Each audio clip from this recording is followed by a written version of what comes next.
Modani lefanecha ruachai vekayam. Modani lefanecha ruachai vekayam. Modani lefanecha modani lefanecha modani lefanecha ruachai vekayam. Modani lefanecha ruachai vekayam. Modani lefanecha modani lefanecha.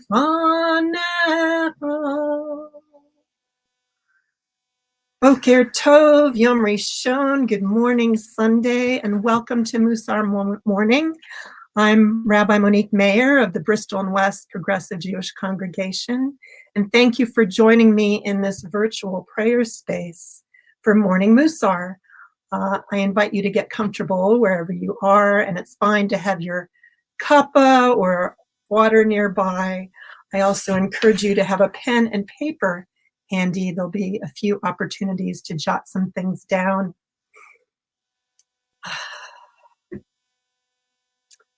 So take a breath.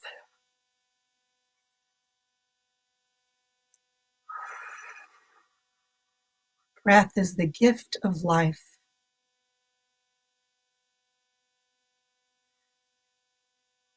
Remember to breathe.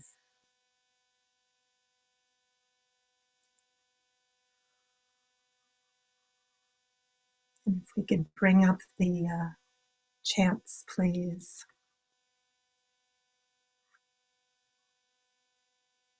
Elohai neshama shenatata bi teho rahi.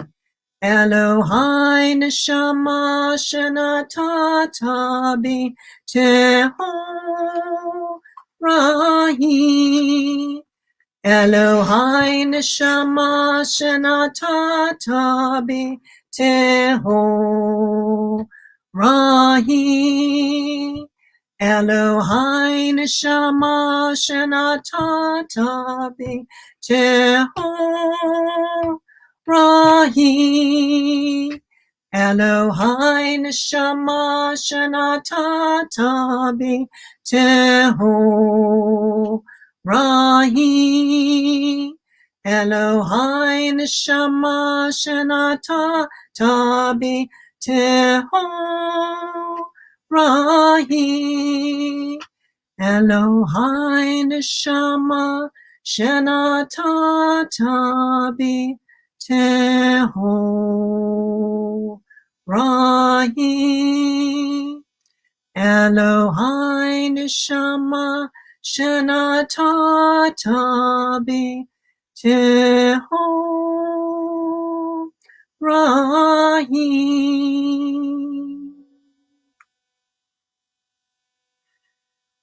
One of the most important practices we can start with each day is a practice of hodaya, gratitude.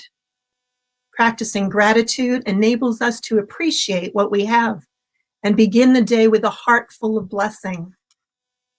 So, what are you feeling grateful for in this moment? My friend Rabbi Elisha Magal describes such a moment as a micha mocha moment, a moment in which your heart is so full of appreciation, you can't help but say, micha mocha ba'elim Adonai. How amazing are you, Eternal One? Thank you. So I encourage you to voice your blessings wherever you are. And if you'd like to share them in the comments, please do so we can celebrate with you. It could be that you, like myself, right now I am so grateful for this amazing biennial and all the challenging and interesting and engaging sessions and speakers. I am so grateful for that. And right now, particularly grateful to be here in this virtual prayer space. Yes, please keep posting.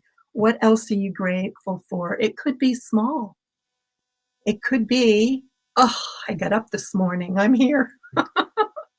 So whatever you're feeling grateful for.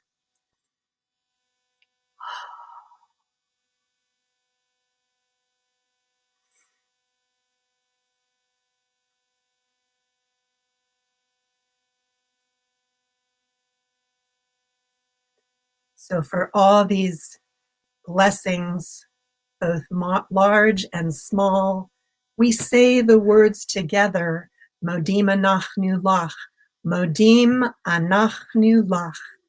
We give thanks to you, Eternal One, and we sing hosts of blessings. And we have at the bottom of the page, Hallelujah, Hallelujah, Hallelujah, Hallelujah, Hallelujah, Hallelujah, Hallelujah, Hallelujah, Hallelujah, Hallelujah, Hallelujah, Hallelujah. Kol hanshama tehalleluya, hallelujah, hallelujah. Kol hanshama tehalleluya, hallelujah, hallelujah. Hallelujah, hallelujah, hallelujah. Hallelujah, hallelujah, hallelujah. Hallelujah, hallelujah, hallelujah. Hallelujah, hallelujah, hallelujah. Kol hanshama tehalleluya. Hallelujah, hallelujah. Kol hanshama tehalleluya. Hallelujah, hallelujah. Hallelujah, hallelujah, hallelujah. Hallelujah, hallelujah, hallelujah. Hallelujah, hallelujah, hallelujah. Hallelujah, hallelujah, hallelujah. Kol hanshama tehalleluya.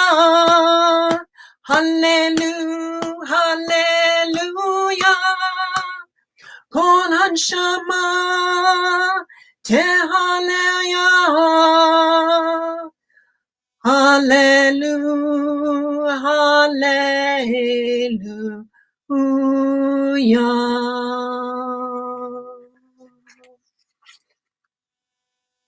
Praise the Eternal One. Every soul praises Yah. Hallelujah. In our morning prayers, we have the words Baruch she'amar v'haya ha'olam. Blessed is the one who spoke and the world came into being. This week, in the 7th week of the Omer, we focus our morning worship on Shmirat Hadibur, mindful speech. By the act of speech, God created. God said, "Let there be light," and there was light. We were created, B'Tselem Elohim, in the image of the divine, and our soul's purpose is to become holy beings. Our speech has the power to create or destroy. Unfortunately, the words we utter do not always reflect our best selves. So we have tools at our disposal to help us. The first is something called hitlamdut, from the root meaning to learn, and hitlamdut means we look inside ourselves and we notice and we pay attention to what's going on so we can learn what's coming up for us. The second tool, so step 2, is called a Bechira point. It is a point where we have a choice. We have different options of how we could respond in a particular situation. And then the third step is to choose wise action. It could be to do something in that moment, or it could be to return to Hitlamdut because we're not quite ready to take that step, to take action. And all of these 3 steps are actually embodied in the word Shema, which we say every day, morning and evening. If you listen to the different parts of the word Shema, we have shh, right? Hitlamdut, listen, shh, quiet, be still, listen to what's going on inside, pay attention. We're mulling over. We have several options of how we could respond. And then, could be an aha moment. I'm like, this is the wise choice. I know what to do. Choose right action, or ooh, maybe not ooh, just I need to go back and look inside myself a little more. I think it's not the right time to take action. I might say something I regret or write something I regret. So let's just close our eyes and practice that a little bit.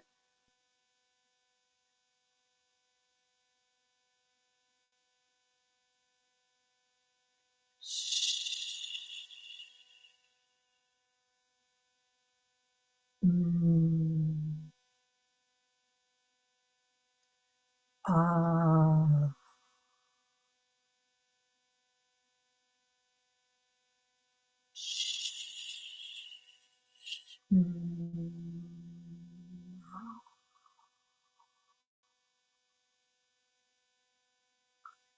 We can call upon Shema whenever we encounter a situation where we are about to speak and we might need to think twice about it.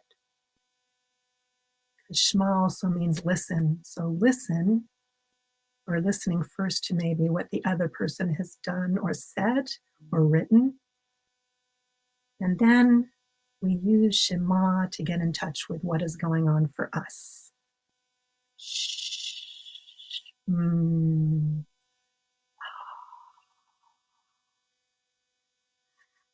So I invite you right now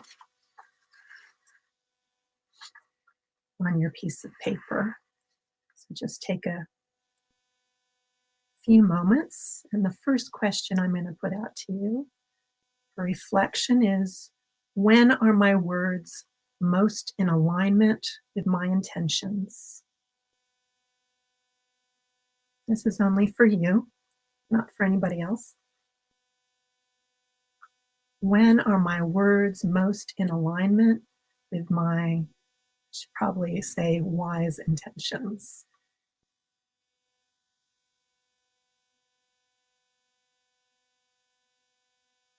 And it doesn't have to be complete sentences.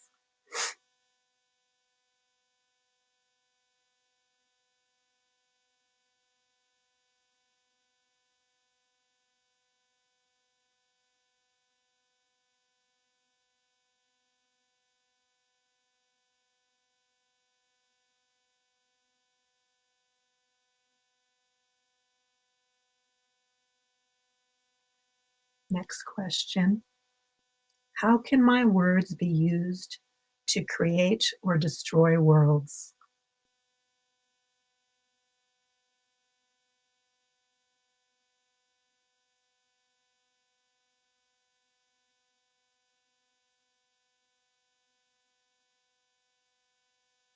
How can my words be used to create or destroy worlds?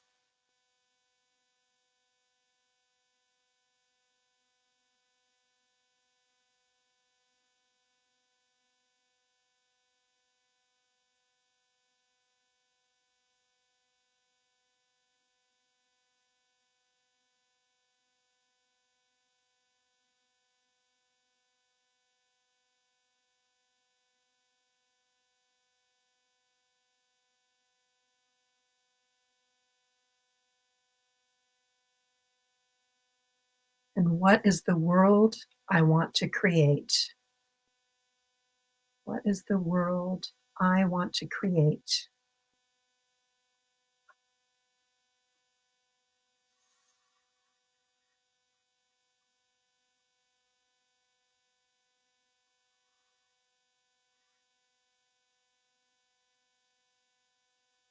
I'll give you another few moments. Don't worry if you didn't get it all down. You can always explore these questions later. They're actually on the screen right now. It says, ask yourself.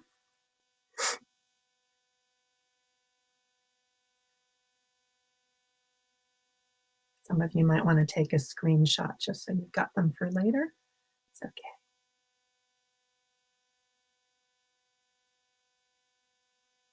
So I invite you to close your eyes right now.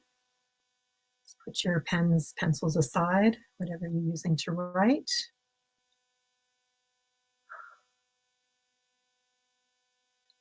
And call to mind a situation. It could be a conversation you've had recently. It could be you received an email. Someone said something to you that provoked a strong response.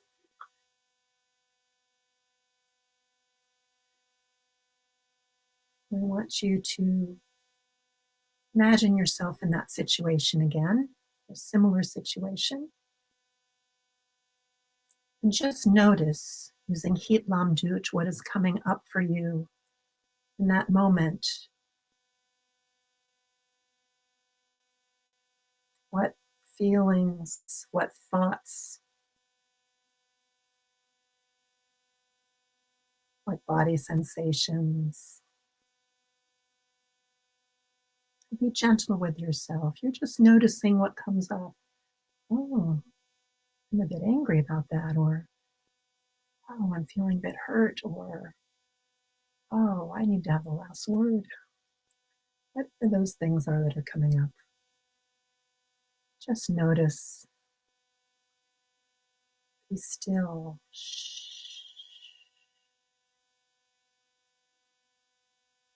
Notice what's coming up.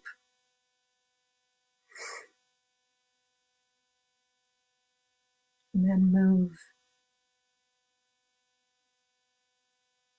And you start to see what the possibilities are, or what responses you may have to the situation. What are the different choices? Falling over them. And if you feel yourself starting to generate reaction, go back to shh. It's not easy, is it? And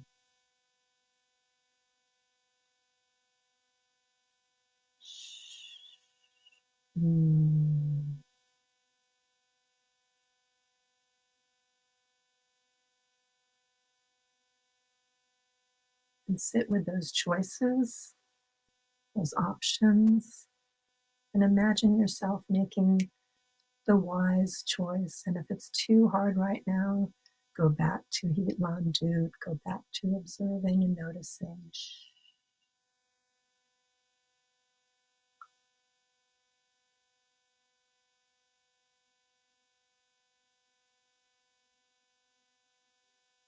You can keep using this process.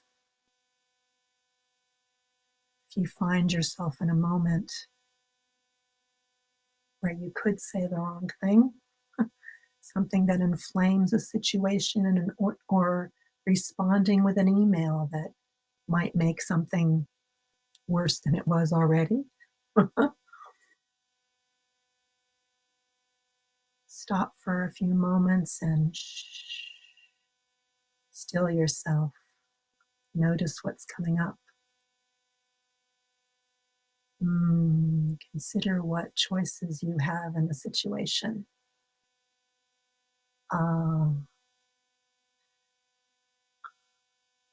Choose wisely.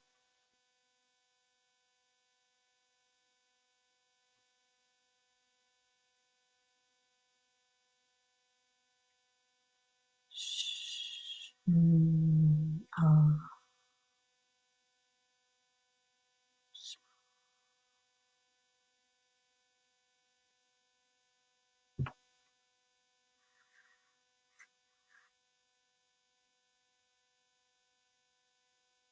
I invite you to come back into this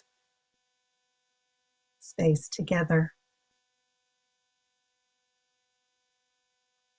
Elohai nitzur lishoni meira.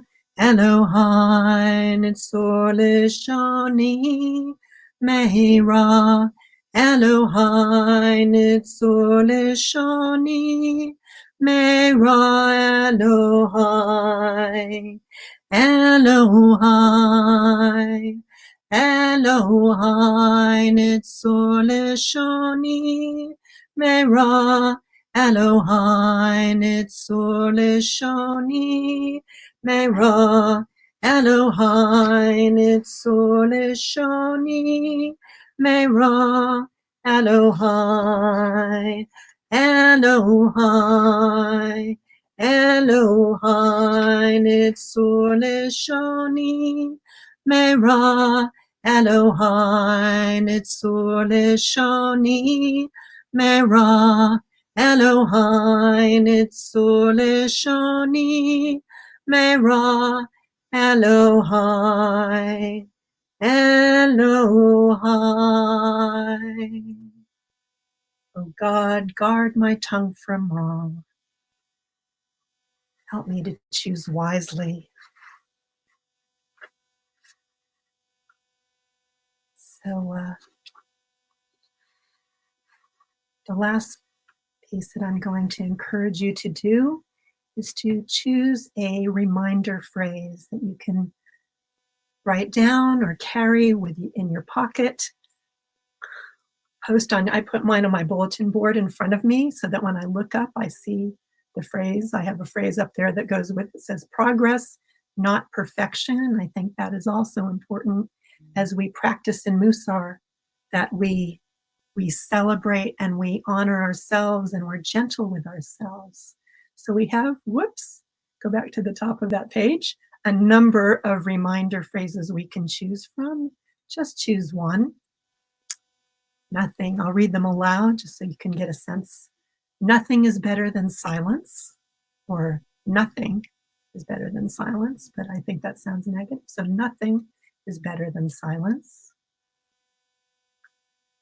Silence is to anger as water is to fire. Number 3 is silence, should say, is a fence to wisdom. Apologies. This one's from Kohelet. 8 lechashot ve8 ledaber. And you can translate it one of two ways. There is a time to be still and a time to speak. Shema, right? Or there is time to be silent and a time to speak. Next one is Mavet v'chaim b'yad lashon. Death and life are in the power of the tongue. And the last one is the one that we start our tefillah prayers with each morning and evening, and some of us also afternoon. Adonai sifatai tiftach ufi yagi tehilatecha. Adonai, eternal God, open my lips that my mouth may declare your praise, that everything that comes out of our mouths are in praise of God, in praise of the eternal, the divine. Take a moment to write that down.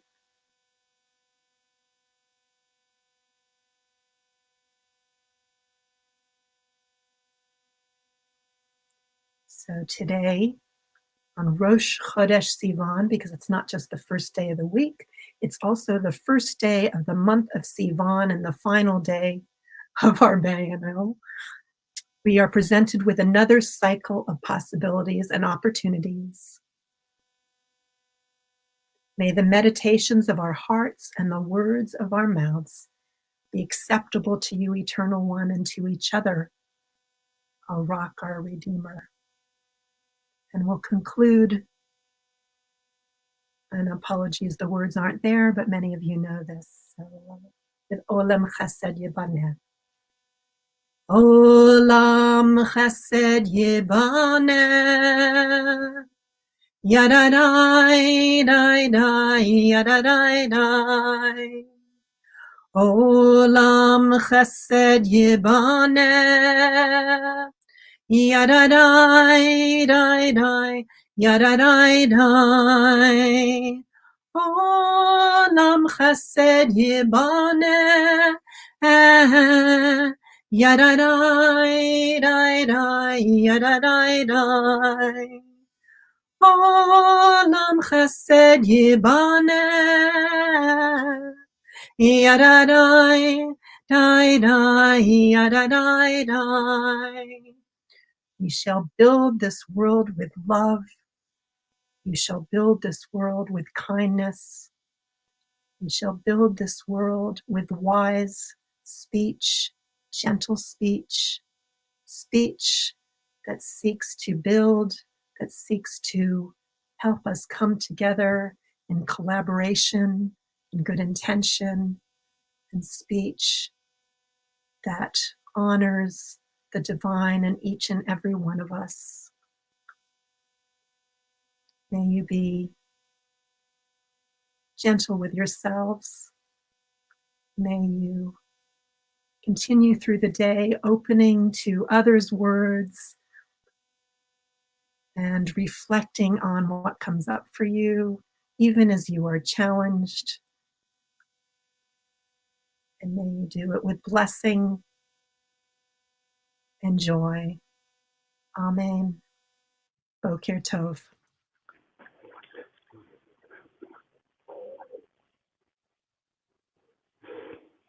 Good morning, Monique. Thank you so much. Good morning. Good morning, Rabbi Pete. Boker Tov to you both. Thanks, Monique. That was lovely. Thank you. Good morning, Charlie. Good morning. Thank you so much for that. Was a really beautiful meditation service. I think giving us the perfect way to start this day, start this last day of Biennial. I hope you've been enjoying it. Very much so. I even if I can't be looking at the screen, I usually have it in the background because I don't want to miss anything. I agree. It's been a bit like having the radio on as well, and I haven't needed my Radio 4 in the morning, so I've been able to have Biennial at home. Thank you. Making French toast to whatever was running at the same time. Wow, I'm more adventurous than I. What did you have this morning for breakfast, Pete? Just a slice of leftover challah for me, getting stale, I'm afraid, but then so am I, so we go well together. And How you, true what was your is breakfast? Thank you, darling. Coffee so far. At some point, I'm going to make something more substantial, probably a bowl of cereal. I hope all of you out there are starting your day in a bright and ready to face the last bit of Biennial with as much energy as we seem to have come into the previous 2 days. I know that a service with Monique is an excellent way to begin that day. And we have coming up what I am really, really looking forward to you. We are having a personal reflection, a discussion between two people I have so much admiration and time for, and always find that every time I talk to and study with that I learn so much from. First, we have Jane Dratkin, who is our National Officer for Liberal Judaism on social justice. And as well as keeping our movement on track, also make sure that we're focused on social justice. And joining her this morning is Rabbi Tanya Sankovich from Nottingham Liberal Synagogue, whose community has done the most incredible works in terms of social justice. But I know that this morning, both of them are going to share with us a little bit of their thoughts surrounding the pandemic and their own personal reflections on that. So I don't want to take up any more of your time with either me or Pete. So we are going to leave you to it. And thank you both so much for being with us this morning and over this whole conference. Good morning. So nice to see you guys. Thank you, Charlie. Thank you, Pete. And good morning, everybody. And thank you for joining us this morning. I hope everybody's well. I hope everybody's had a fantastic weekend. I hope everybody that was involved in cocktails last night whilst watching that amazing drag show are recovering well with a cup of coffee this morning.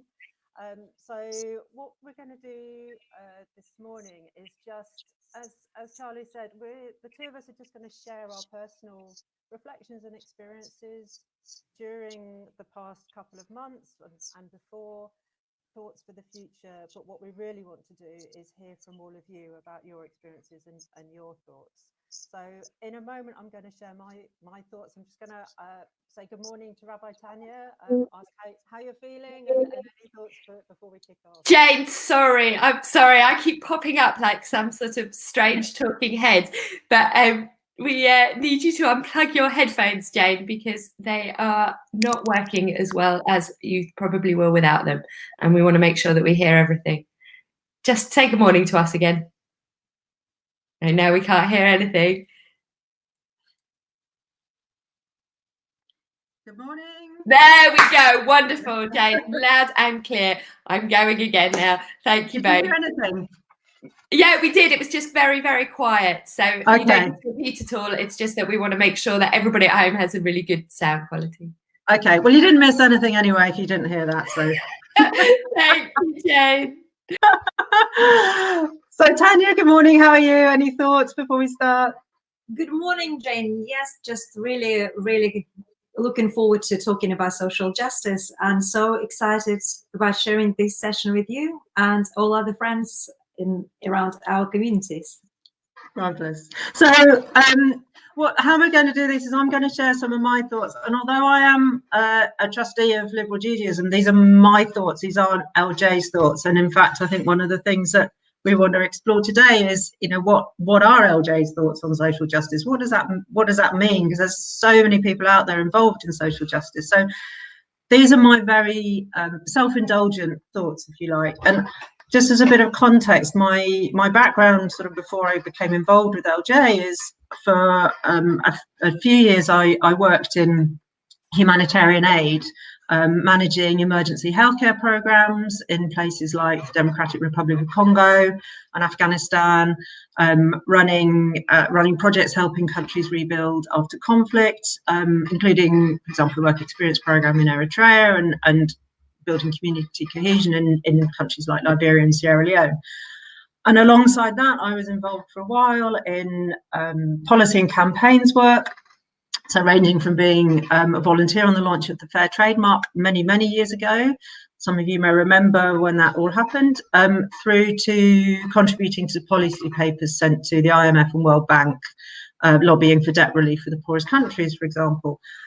And right now I'm, as well as being a trustee with LJ, I'm currently running some research into peace building and preventing identity-based violence. So that's kind of my backdrop to this. So when COVID-19 arrived, I went through a bit of very self-indulgent on reflection, a bit of an identity crisis. So here was an emergency, the biggest crisis our country has seen and the world has seen for a long time. And the humanitarian aid worker in me felt very frustrated at not being in the thick of this emergency response. And I told you that was self-indulgent. So I'm obviously very grateful to all of those that are involved in the thick of it. So I dealt with this in the same way that I'm sure many, many people listening have dealt with this, by getting involved in my local community and shopping for a couple of neighbours that are shielding. And I know this help is needed, but I have to confess, and I brought this up in conversations I've had with Tanya and with Charlie before, that I had this real moment a couple of weeks into lockdown when I was doing the shopping for these neighbours, and the supermarket was incredibly crowded, social distancing had gone out the window, it seemed, and I was also at a bit of a low. A couple of members of my family were ill, so I wasn't at my best, and somehow I managed to not do the shopping properly. I got most things, but I managed to miss a couple of items off one of their lists, and this obviously caused a little bit of distress to the neighbour. And one of these items was a packet of prawns. And in fact, not just any type of prawn, but they needed to be very specifically North Atlantic prawns, because these were prawns for his cat, who it turns out was a fussy eater. So I have to confess, at this point, I did have a bit of a meltdown. And I remember thinking, how did my role in saving the world go from managing humanitarian aid programs in war zones and trying to get changes in international policies to help the world's poor, to buying prawns for my neighbour's cat? In this immense and terrifying global pandemic, is this really what my role in Tikkun Olam is all about? So, like I say, very self-indulgence. I got over this wobble, got the prawns, neighbour was happy, cat was happy, everything was fine. But it really sort of got me thinking. And why was I feeling that I was making less of a contribution to society through helping a neighbour who has a nice house and the economic means to buy prawns for his cat, but due to his age and his health and the fact that his closest relative lives in Australia means that he's isolated and therefore quite vulnerable? Why does that feel less like social helping society than managing an emergency healthcare program in Afghanistan, or campaigning for fair trade for poor farmers in Africa, for example? So what does vulnerability and inclusion or exclusion really look like in our society today?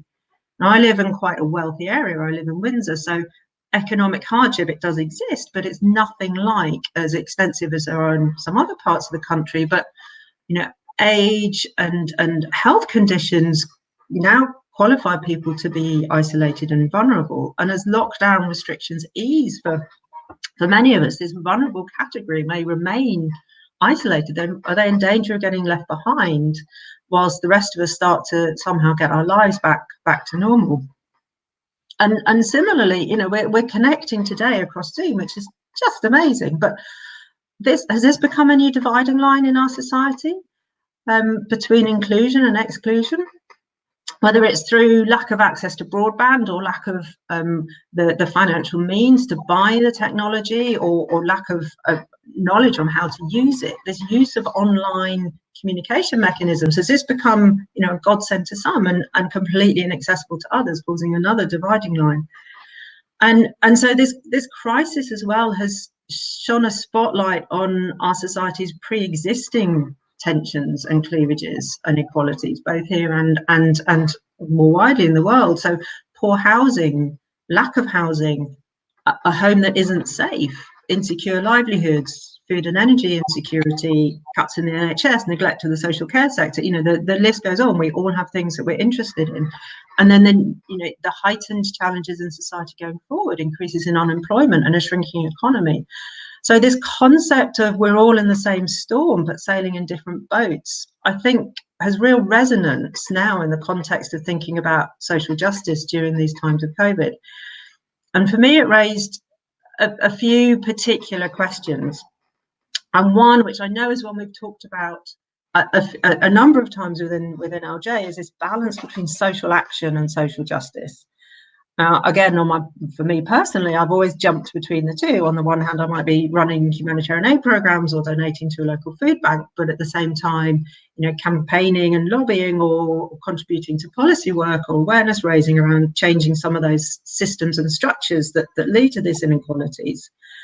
But thinking about which should we be doing, and how do we spend our time and energy, and I don't think it's as simple as an either or. It's often not, do we do social action or do we do social justice, but it's often how do we use our time and energy at any particular point. Very often, of course, social action is an important precursor to or component of social justice, and is needed whilst the social justice is taking place. One of the speakers yesterday morning actually said, social justice is great, but it takes a long time. And whilst we're working on, trying to fix the reasons why people are poor, people still need to eat. So there is this question, I think, that, how did we, whilst we're giving food to food banks and phoning isolated elderly people, how do we get to the point in our society where there is so much poverty and so many people are isolated and lonely? And I think during COVID, there's been this enormous upsurge in social action, which has been tremendous. And I think one of the challenges is, how do we harness this? How do we harness this compassion and this commitment and these connections into something more sustainable? And how do we channel that into longer term social justice? For me, another question has been around the local versus the bigger picture, the wider community, the national and the international. And I think when there's a crisis, there's an understandable tendency to sort of batten down the hatches and deal with the crisis closest to home and remove our attention from other issues that we might previously have engaged with. And I know, I did this whilst members of my family were ill. I had no time or headspace to think about other needs out there. And I've seen plenty of discussions on social media about why should we be giving money to people in Syria or Bangladesh when there's so much need in our own country. And I don't necessarily agree with that sentiment, but I do understand it. I very much understand the logic and the context behind it. But then, of course, those bigger picture injustices that existed before this crisis, before COVID, are still there, and in many cases, unfortunately, are heightened, or new injustices are creeping in kind of under the radar whilst we're all focusing on coronavirus. So one of the things I'm concerned about is persecution of religious minorities, and in countries such as China and India, those have been heightened and manipulated because of the coronavirus crisis. In the UK, the government has just closed its doors to bringing in any more child refugees. So these are all bigger picture things that are maybe, if we're not careful, slip under the radar. So I think there's this balance between looking after one's own, as it were, whatever that means, our family, our neighbourhood, our religious community, or whatever our networks are, and those social justice issues that are maybe further afield or less directly connected to us. And I'm wondering, there's something in there about how we kind of define us, how we define our community. And then for me, there's a very personal reflection, and like I say, these are my reflections around how does all of this fit with my identity as a liberal Jew? And I think there's no question, we're all agreed that there's an imperative on us as liberal Jews to make the world a better place, to be engaged in Tikkun Olam. So for me, the question is not so much, as a Jew, should I get involved in social justice? But the question for me is, when should I get involved in social justice as a Jew? And this is a personal reflection, and I think, everybody will come at this from their own angle, and maybe it's because I don't live very close to my synagogue, so my geographical community and my synagogue community are in two different places. But quite often I will get involved in things just because I live nearby, or because I'm interested, and I don't necessarily do it with a Jewish hat or even let people know that I'm Jewish. I mean, my neighbour that I bought the prawns for doesn't know that I'm Jewish, and it doesn't matter. He doesn't need to. So, for me, the question is always, are there times when it's a particular benefit, a particular bonus, a particular responsibility, a particular added value, if you like, to bring my Jewish identity to this? And for me, there are some areas where I think there are, and these are around our sort of lived experience as Jews, particularly those around persecution, discrimination, and displacement. So I was delighted and not surprised that in Danny's keynote yesterday, the very first thing he said he was proud of was his engagement with bringing refugees in and the community sponsorship for refugees. So our work with refugees and asylum seekers and stateless people, for me, very much speaks to our role with our Jewish identity, and also about to speaking out and engaging and showing solidarity when there's cases of persecution on the basis of religious or ethnic identity, whether it's in this country or overseas. And that means not only speaking out against anti-Semitism, but against all forms of religious or identity-based prejudice. And to engage with, discuss, and have some sort of a voice on issues of social justice within Israel-Palestine, and not only those that affect the progressive Jewish community there, but that affect all of the people living in Israel-Palestine. And I know there was discussion about that yesterday. I have a feeling there'll be discussion about it today. This is a discussion that will go on for a long time, I'm sure. So for me, the framework is sort of, when do I tackle social justice as a Jew, and when not as a Jew? I can do it as a Jew, but also not as a Jew. And I can do it for Jews, but not only for Jews, and with Jews, but not only with Jews. And like I have lots of questions. I can't say that I have all of the answers, but I'm going to hand over to Tanya now, because Tanya's been leading. You've been leading your community in Nottingham for a long time in social justice and social action work. So it'd be great to hear from you about what you've been involved in before COVID struck, since COVID, your reflections, your thoughts, your challenges. So it'd be great to hear from you. Thank you, Jane. Good morning, everyone. I really enjoyed listening to you, and it's been fascinating the way you approach it in a very honest manner, and that we have a lot of questions and don't always have answers. And as a rabbi, when I started in Nottingham 11 years ago, that's exactly the question I asked myself. First, I asked myself, what is Jewish liberal identity? What do I want to see my young people or my community be seen in the city, in the world? What does make one a liberal Jew? And it's a different, completely different session from what we are doing today. But that's something which made me focus on the fundamental or foundational blocks of our Jewish liberal identity.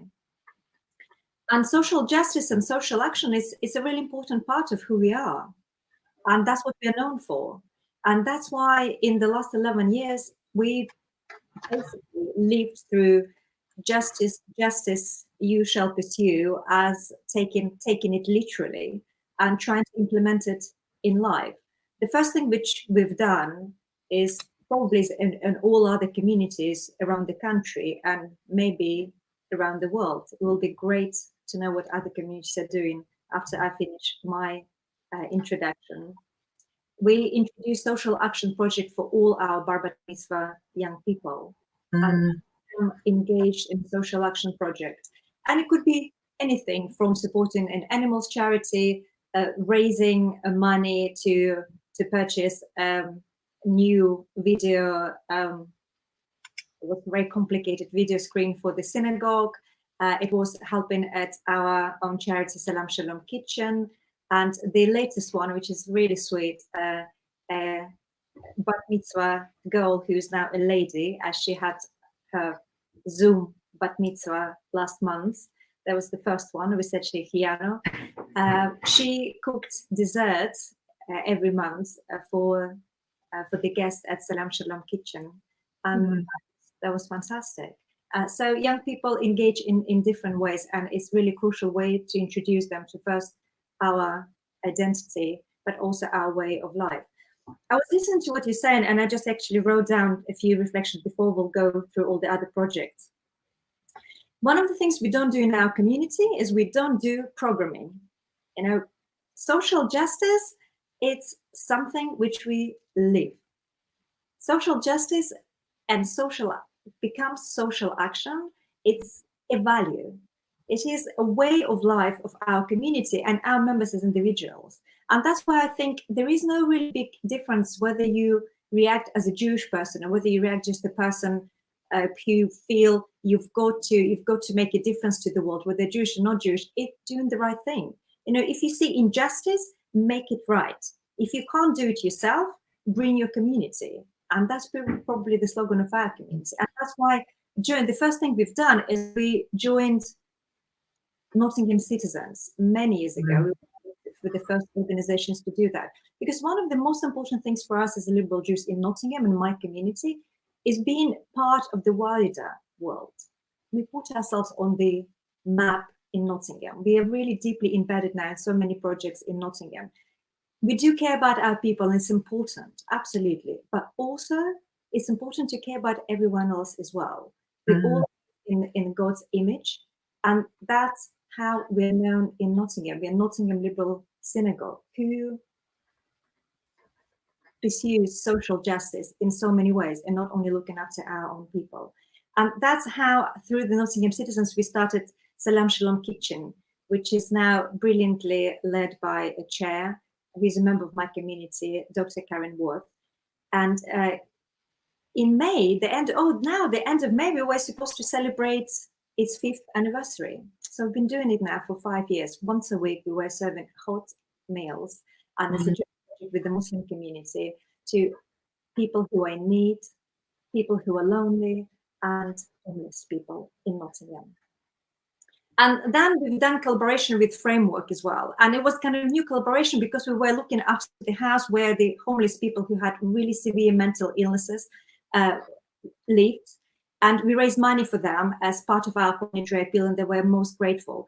But that was the project which wasn't as successful as the others because people really struggled working with people with mental illnesses.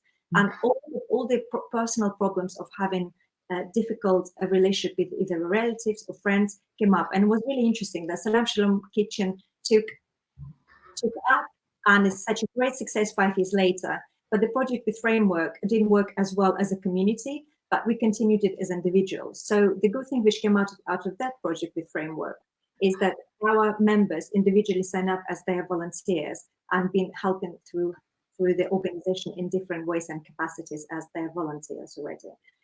We joined Refugee Family Sherwood Project, is bringing a refugee family, and it's brilliantly represented by a co-chair of my community, Susan King. They just raised £9,000, and we were so excited about welcoming a refugee family, but obviously because of COVID, it's impossible. So that's really disappointing.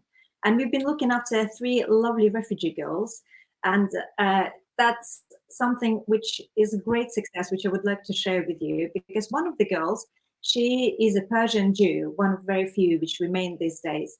And she lives in the house with another 2 girls. One is from Saudi Arabia and the last girl from Albania. And we started looking after our lovely Jewish girl who started coming to our synagogue. And then we got to know other girls, and they lived in Derby. Derby is quite a way away from Nottingham. So then making an effort, I wrote a letter and our president got engaged. We moved them closer to Nottingham, but actually not to Nottingham. And then been severely abused there by local residents to an extent that they were not able to go out. So it already was the lockdown time. What would you do? There was nowhere to go. We didn't know what to do. But thanks to the efforts, really big efforts of our president for our community, Peter Strauss, we managed to move them to Nottingham. And last week, it was my turn to bring them some treats and some food. And I had a lovely cup of tea with them. It was just, we did a bit of social distancing. So it was so lovely to see 3 girls. One is the Persian Jewish girl, one is a girl from Saudi Arabia, and a girl from Albania, all sitting there in one house. Because it was really important for us to keep them together as they became friends. And I think that was a great example of social justice, social action, and kindness going beyond our small identities. We are people of the world, and that's something which I'm really proud of and really happy. And we're looking after the girls. Different families take turn, and we bring them some treats and spend some time with them so they don't feel lonely. And that's partly something which before and obviously some of the project changed. And the most difficult decision which the chair of Salam Shalom Kitchen had to make is to stop serving weekly meals. I was really upset. I was prepared to do that, which was against the rules. So I was a bit naughty. And of course, we had to do that. But at the beginning of the pandemic, we thought, gosh, the life is finished. There is nothing we can do. There are so many other projects which we did with so many other charities, like partnership with White Rose Charity. I can go endlessly because we've been involved in so many. And we thought, well, what we're going to do now with all other people? How are we going to help them? But the thing is, whether there is a will, there is a way. And things changed. So we actually still support other charities and support people who help those in destitute, but we just do it in different ways. So even though Salam Shalom Kitchen is closed, our partner as a Muslim charity, Himma, they deliver our foods to people's homes. Because they do that, we donated them some money as a synagogue, and also we make individual donations, so to enable them to continue their such vital work during this time. And as individuals, we support different charities. And most importantly, we also start focusing on our own people. It's been a very challenging time for some of our members. And reasonably so, the more the lockdown extends. And that was, again, a real privilege and realization that as much as we help others, it's so important to help our own people as well. And I have to say that the lockdown brought my community closer. It's just amazing how, all the volunteers came together. We organized some surprise for Pesach. We're organizing another surprise with cheesecakes for Shavuot. for all of our members. And I can't tell you yet because it hasn't happened, but it's just so nice to see so many people volunteering, so many people caring, not only about others, but also ourselves, other own members of our community, particularly the vulnerable one. And that's something I think this time brought out of us. I think it brought the best out of us, and in some cases, the worst out of us. So the question is, how can we make things, the best things which happen, a transformative change? So that we can take something into our new reality, which will be after the lockdown, whatever it's going to be, and embedded it into not our Jewish liberal world, but also beyond.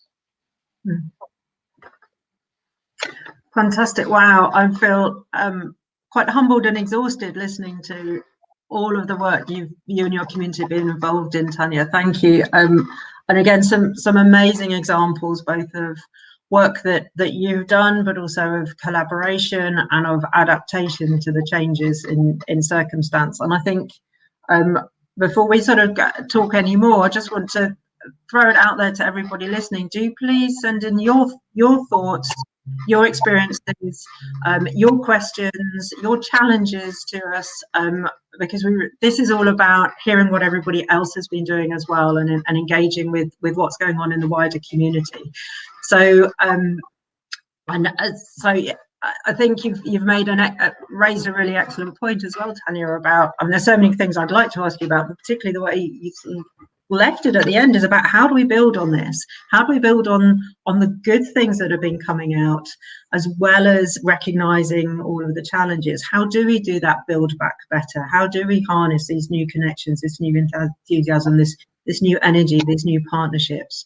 And it would be great as well, maybe to hear your thoughts, but also thoughts from people that are listening out there. And I know there's been some great comments coming in.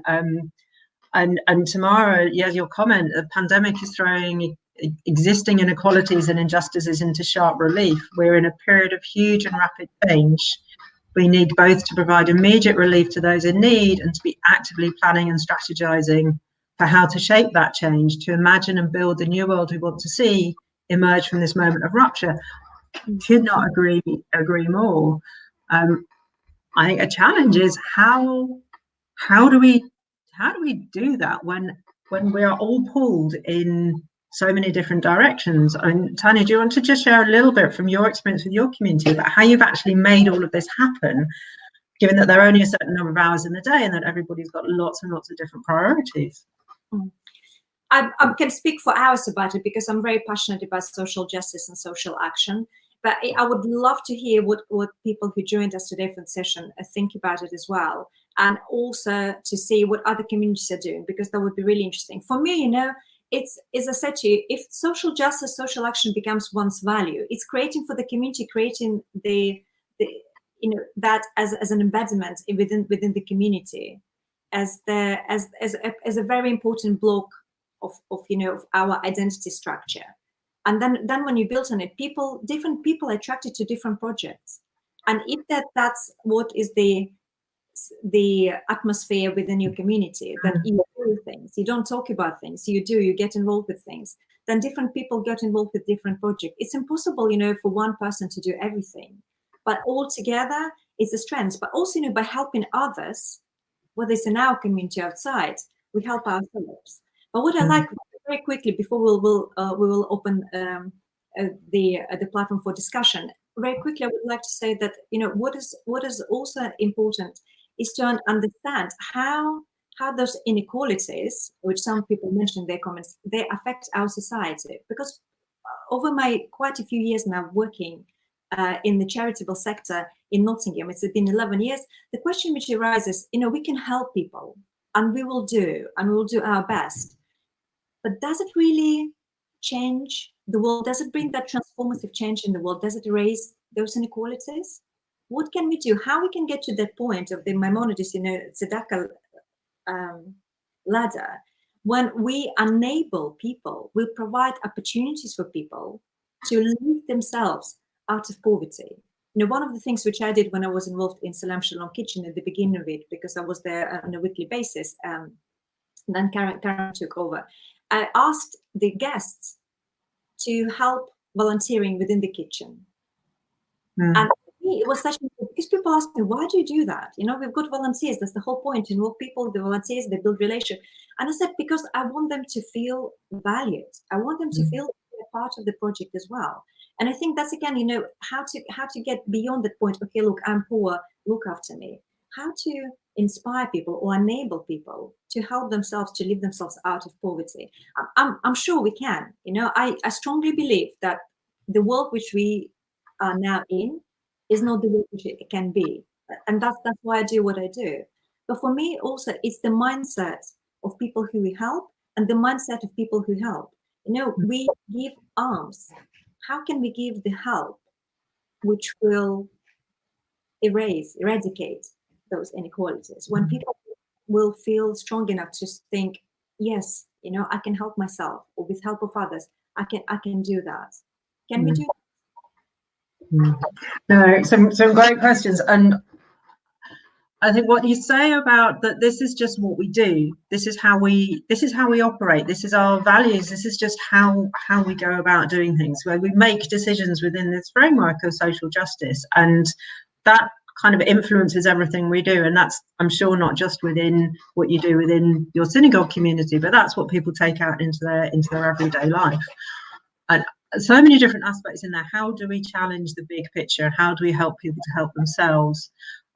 How do we engage as a community? Some of the questions that are coming in, or some of the comments that are coming in around, you know, how do we build ourselves as a movement? How do we engage across institutions to really have some kind of impact? I think one of the points that you raised, I think, is really interesting around this relationship between helping people to help themselves and helping about how do we challenge those sort of big underlying structures. And I think one of the really interesting aspects of this weekend has been around collaboration, and actually sometimes collaboration is about challenge as well. And that if all that we do, which would be great in itself, is work with other people that are engaged already in social justice, then we are in some ways already preaching to the converted, as it were. We're doing great things, but are we actually making changes? And some of those big transformational changes can happen when we're actually not talking to people that we would naturally work with, but we go and talk to the people that we really don't want to collaborate with, because we have something to say that they don't necessarily either want to hear or have thought of. And so that is when we start to engage with, you know, the decision makers, the corporates, the local authorities, whoever it is that holds that power base and speak that truth to power. We've heard some of those discussions over this weekend as well. And be that voice in the environments that might not otherwise hear it. And I think there've been some comments coming up around the divides around access to education, divides around use of technology. I don't know if you've had any sort of experience of that within your community, about some of those divides in the community along those lines, education and technology. Yeah, very much so. I mean, I agree with the comments. I will just leave education a little bit aside, because then maybe we can invite our participants to comment on that. But we definitely had problems with some people struggling, particularly of older generation, using technology, because we are very much a Zoom community now, and some people wouldn't come or wouldn't take part, wouldn't participate in our mostly daily programs now.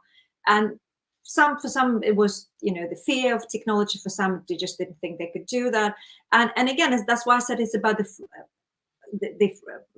frame mind of our members and ours. It's about being positive and thinking, you know, I can do. So what we organized with the help of our wonderful administrator, and she provides training for all the people who don't know how to use Zoom technology, particularly for, you know, for all generation.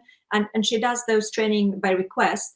And many more people start joining now into our activities. But also I think people realize that this is the new reality. So first I would hear, oh, you know, Rabbi, I really enjoy coming to the synagogue, but I will wait until the lockdown is over and then I will join in.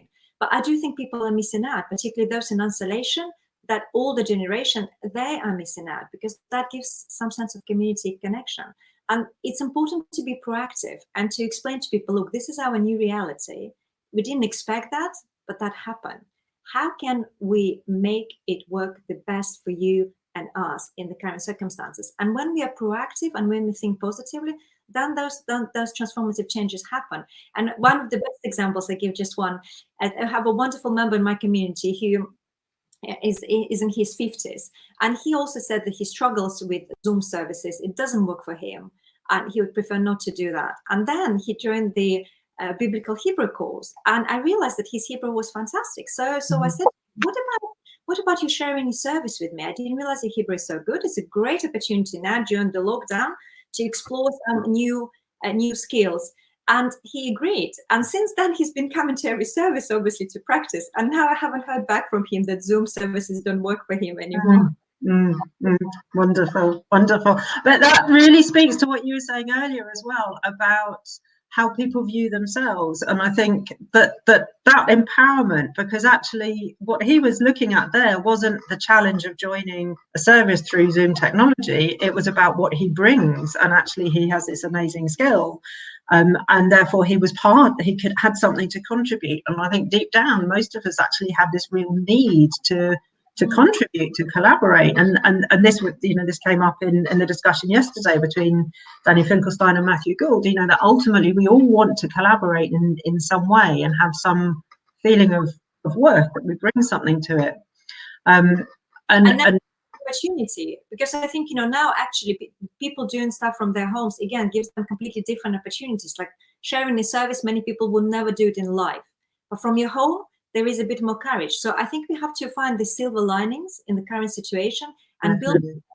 And all these big questions which you and I asked, and we spoke about it before, I think again maybe we can do it as a liberal Judaism, as a movement. We can try and addressing them. They're too big for one community, one individual even to grasp. But all together, we can start working with them.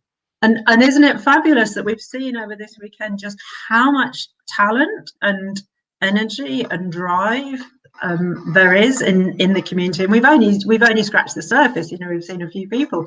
There's so much out there. And one thing that we know about liberal Judaism and about our history is we're tenacious, and we've as Danny ran through yesterday, all the things that LJ has achieved over the last 15 years. Imagine what we can do now, because just the sheer body of people that are engaged in this debate is enormous. And there's a comment here from Jason Brown: when people get back to normal life, how to keep up the great momentum and more interaction that Zoom etc. has brought. Hopefully we'll all head to synagogue. Amazing. And wouldn't that be great if we all head to synagogue? What does heading to synagogue mean? Does that mean physically being there, or does that also mean engaging? Can we engage with Zoom? Because I think what we've been able to do is not just enable people to come into the synagogue. We've been able to bring liberal Judaism into people's homes in a different way. So how do we harness that? And go on, Tony. Sorry, just a practical, obviously, I'm more practical because I'm engaging with it on a daily basis. It was a very good question. I don't remember who made that comment about inequalities, and that, the pandemic actually highlighted the inequalities. We also have members in our community who cannot afford internet or internet connection or any devices. And we've been discussing in our care group, we called it an emergency care group 2 months ago. Now we just call it a care group, because clearly the emergency already passed and we're in it for a long time. And we've been also struggling with that and discussing how can we provide for our people, for those who cannot afford. How can we make sure that every single member of our community is included? And it's our responsibility as a community, but also that's not the problem. The problem is also with some wonderful members who contribute so much to the community, but who wouldn't accept the help from us, accept that. So it's a completely different issues. But that's wonderful that now we talk about it. It is, and I think as well, again, like you say, there are needs out there. Would people engage? And would people engage because they think they are recipients of help, or because they feel that they are valued? And and that they have something to offer. And so some of this maybe is as well about how we frame some of this engagement. There's a number of comments coming up about, you know, how do we really build on this? How do we engage in this? That there have been a lot of issues before COVID. You know, there were famines, there's been poverty, there's been inequality. And those haven't gone away; they've almost been heightened. So, how do we use this opportunity that we've got now, maybe to do something really different?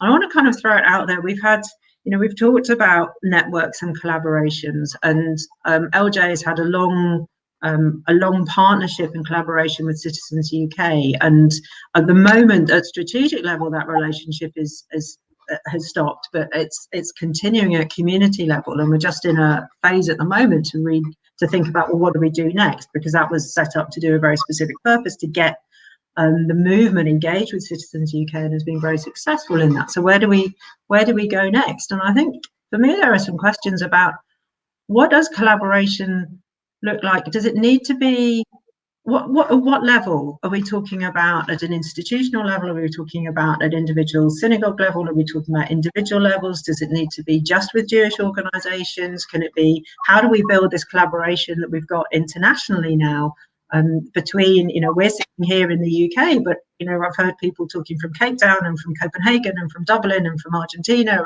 and Israel and all over the world. So how do we really harness that? Because I'm just assuming that there is the intent to do that. So I don't know if you got any thoughts on that. Yeah, no, absolutely. But you know, as long as we accept that the world of inequalities which we live now in, that's not the world we want to live in. Because famine in the world, in the modern world, that's something which shouldn't have happened. I feel very passionate about it.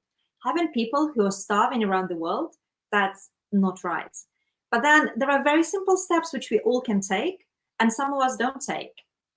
And one of the simple steps is, remembering recent fires in Brazil, for example, is changing the way we approach our diet, is the way we consume meat, is the way we consume dairy products, because this way it will enable fewer animals to be killed, that will enable more fields to be given to grow all the vegetables products, and this way we can feed the world.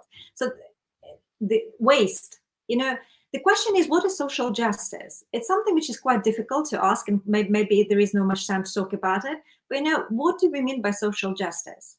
And if we divide them and make very simple structure, then maybe we can bring it to the world. We can't sort it out as a liberal Jewish movement, but what we can do is identify the major things which we actually can have an impact as a movement all together, and we can make small steps. You know, every person can start, particularly those who, you know, meat eaters, for example, can eat meat once a week instead of every day or twice a week or 3 times a week. I'm bringing diet as an easy example. You know, that's something which we can adopt as a movement, but it's a willingness.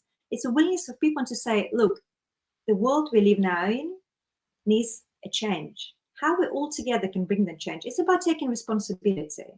And responsibility is a choice which we make on a daily basis. You know, all of us have moments when we're really tired. You know, sometimes I come home and I just want to close the doors, because I think, look, I've been helping so many people and the world doesn't seem to change that much, that, you know, there is no end to people to help. What can I do differently? How can I do differently? When I can't come home and I just think, gosh, I made something amazing, that tomorrow those people will have a different life. I do help people, but does it really change their life? So I think now for me, social justice, which will lead to social action, is the question, what can we do together as a movement which will bring that transformative change within the society?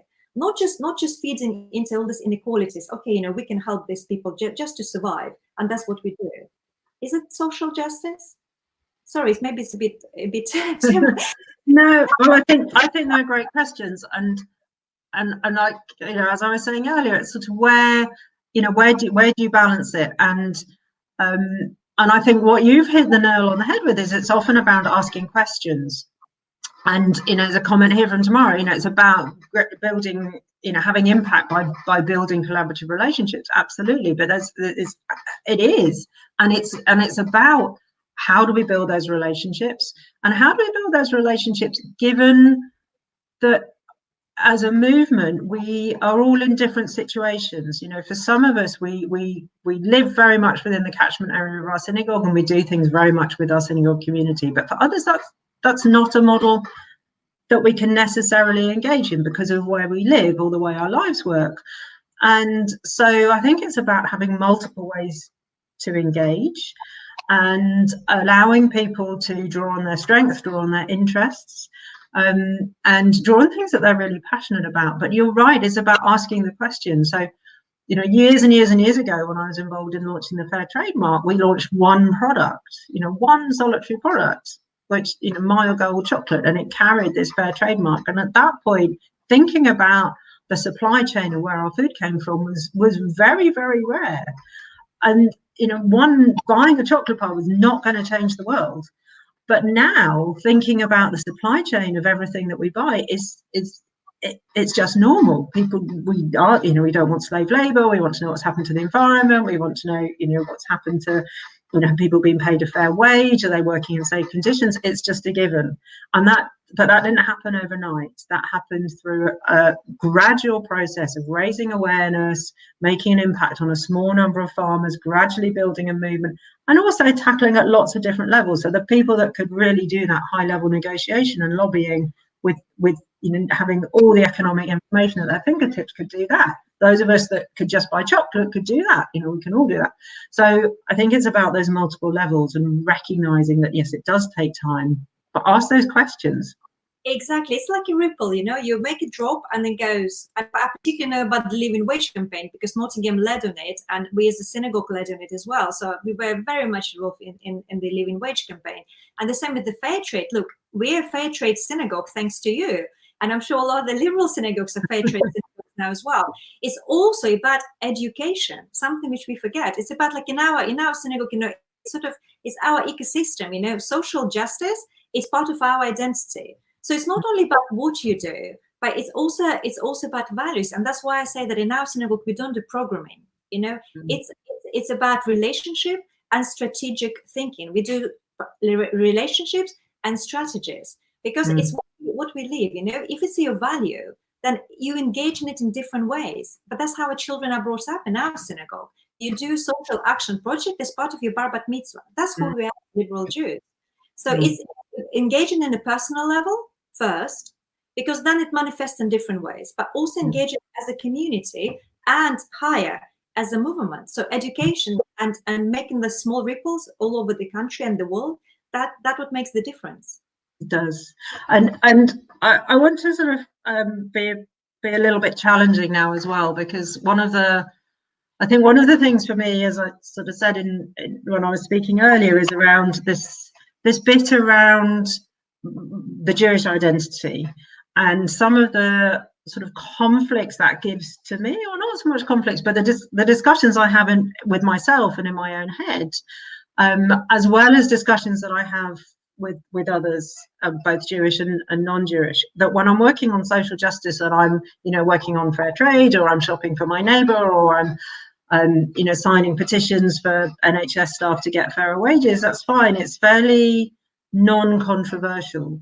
But a little while ago, I was on a very small petition outside the cultural embassy of the Chinese government up in Hampstead, campaign, a part of a weekly protest around the persecution of the Uyghur community in China. Very, for me, something that resonates very, very much with my Jewish identity. So there's a cultural group, a religious group that are being incarcerated in detention centres by the state because of their culture, because of their religious identity, with a view to eradicating that culture and religious identity.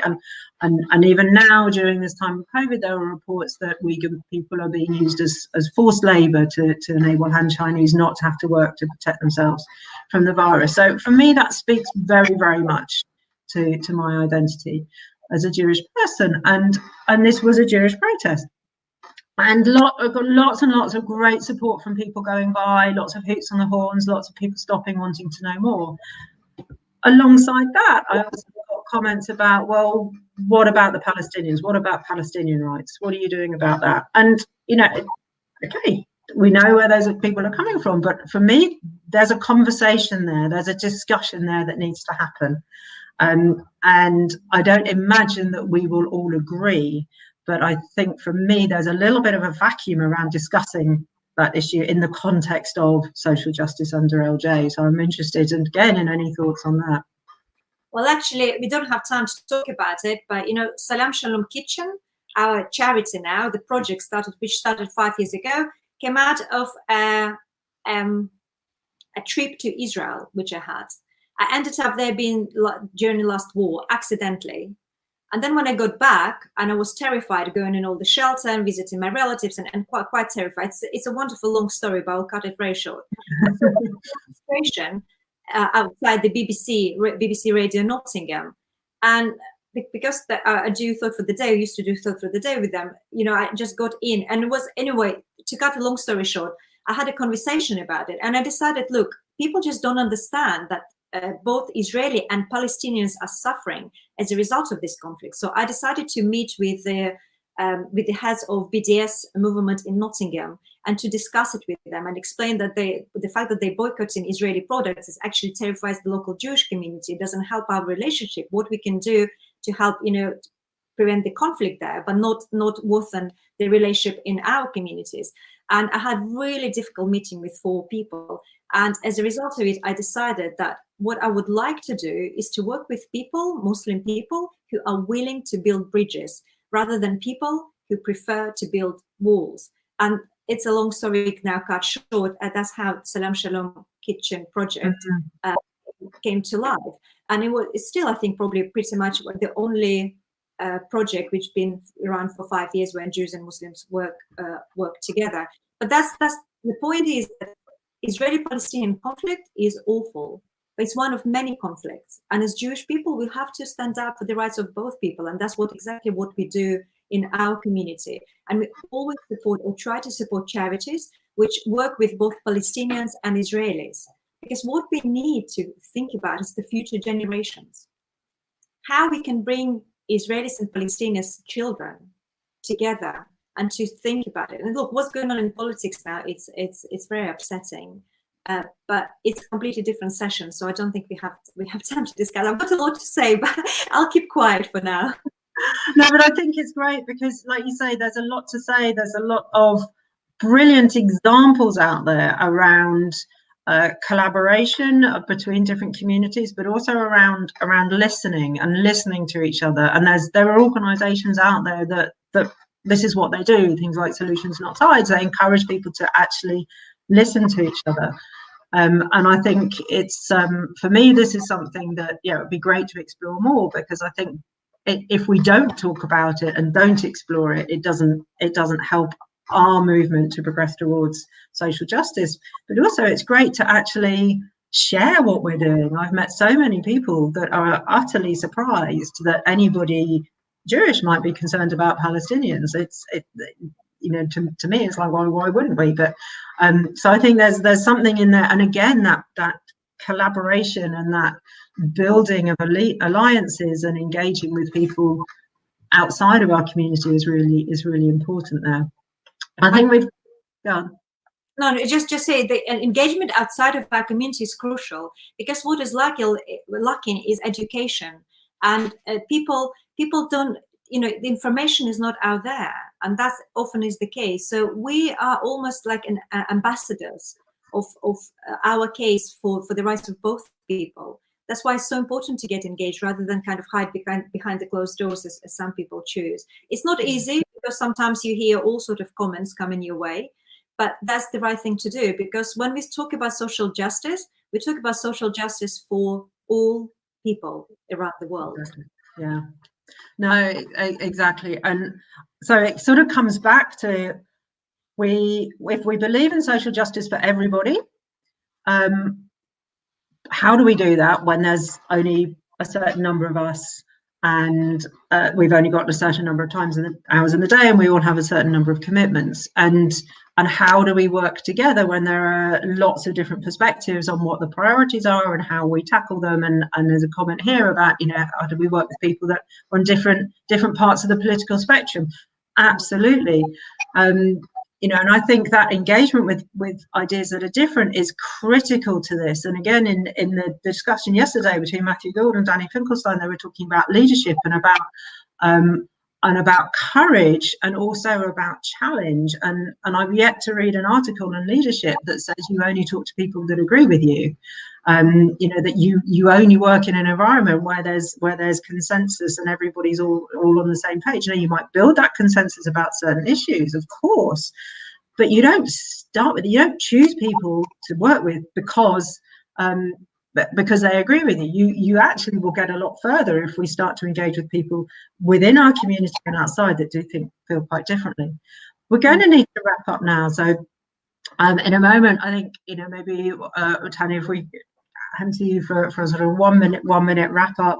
I just wanted to say to everybody, thank you so much for all of the comments. There's a lot in there about, well, how is LJ going to move this forward? What's our strategy? How are we going to identify how we collaborate, who we collaborate with, what's going to happen next step with the relationship with Citizens UK? Lots of discussions to have. So thank you for all of those comments. Tanya, I don't know when you say a final few words. Just want to say that, you know, social justice is such a big topic, it's impossible to cover it in 1 hour, but it was a real joy meeting you, Jane, and working together on this session. I wish you really good luck as our social justice representative on the board, and I'm really excited about working with you in the future and all other communities in our liberal Jewish family. Thank you, Tanya, and likewise, it's been an utter pleasure working with you. And I really look forward to continuing this. And I think, you know, as a sort of final takeaway, I can see on the chat there's a discussion around the starfish story, and I think there's a big job ahead of us. We've always known there's a big job ahead of us, but we can also all make a difference to one person in our lives and in our communities. And I think it's about doing both. Make that difference to one person every day, one step at a time, and let's tackle these bigger issues all together in collaboration. So thank you very much for your time. Thank you, everybody that's listening. Well, thanks to both of you. That was a fabulous session. Lovely to see you, Jane and Tanya, and to listen to all the things you were saying. And the starfish story that you mentioned really was playing through my mind all the time, particularly that Tanya was talking about, starting off with something small that seems almost ineffective, but it begins making waves.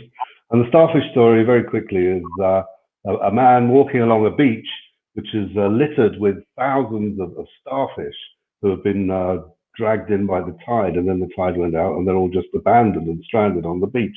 And the man's walking along and he sees in the distance a little boy picking up starfish and throwing them back into the sea.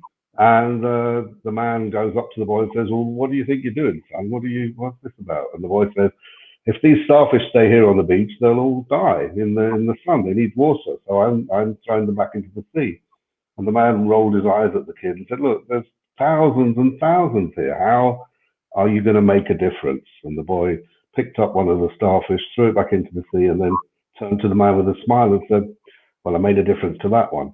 And that's kind of, I think that's lovely. I mean, that was going through my mind the whole time that you were talking, that sometimes, as you pointed out, we can be a bit overwhelmed by the whole thing, but we need to remember that whatever we do is going to make a difference, and that's what's important. And I think you've really helped us to see that, ladies. So, am I allowed to say ladies in these equality age? Whatever. Anyway, listen, that was brilliant. Go and have a cup of coffee. You've earned one, and thank you so much on behalf of everybody who you've touched this morning with your words. Thank you.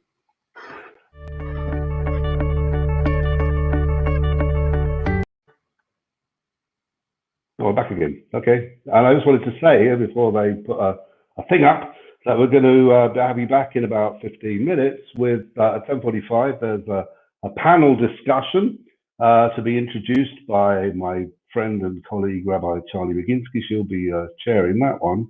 But also I want to say, even though she's going to kill me for it, that on the panel is Izzy Hawkins. And yesterday we said goodbye to to Danny Rich and to Simon Venture, but we're also saying goodbye to Izzy, because she has been working for Liberal Judaism for possibly more years than Simon and Danny combined, for all I know, but certainly she's an ever-present fixture, and I know that she's just in the process of moving on. So on behalf of Liberal Judaism, it's thanks to Izzy Hawkins as well, who I know is sitting somewhere hearing this and really hating me for saying it. So sorry, Izzy, but had to be said.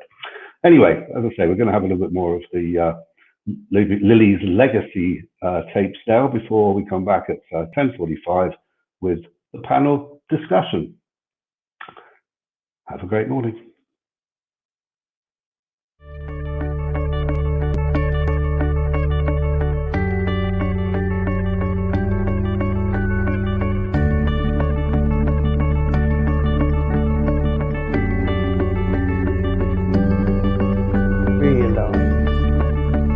That really was my cup of tea.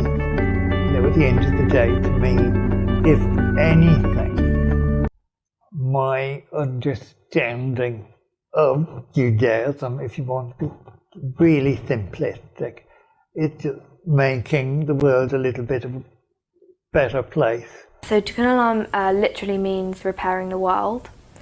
So it's really broad.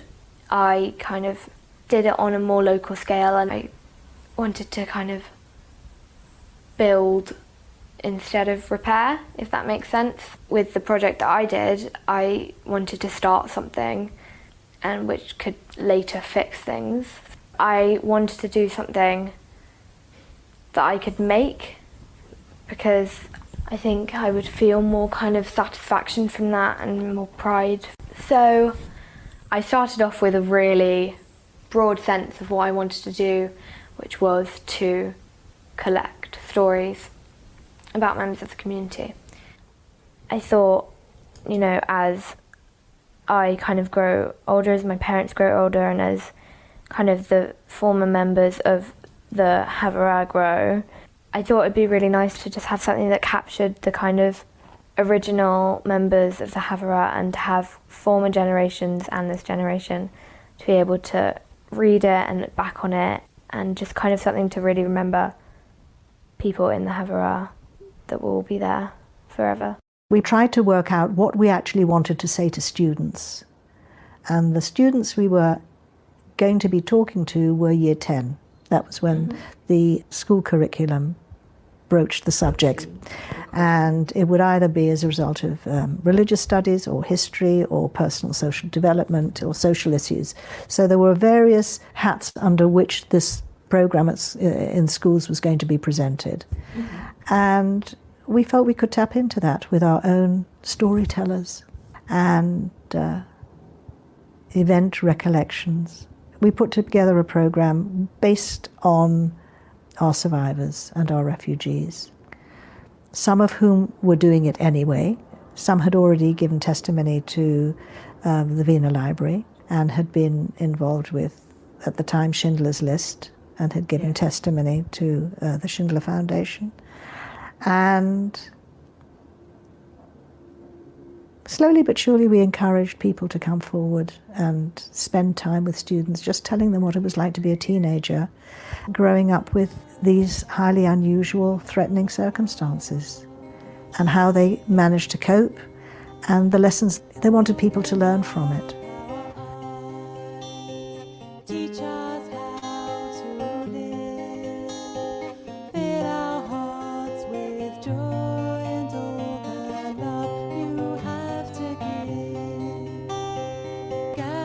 You know, having two parents who were steeped in the Jewish world, but also only looking back do I realise that I was really lucky to come home and my dad was there.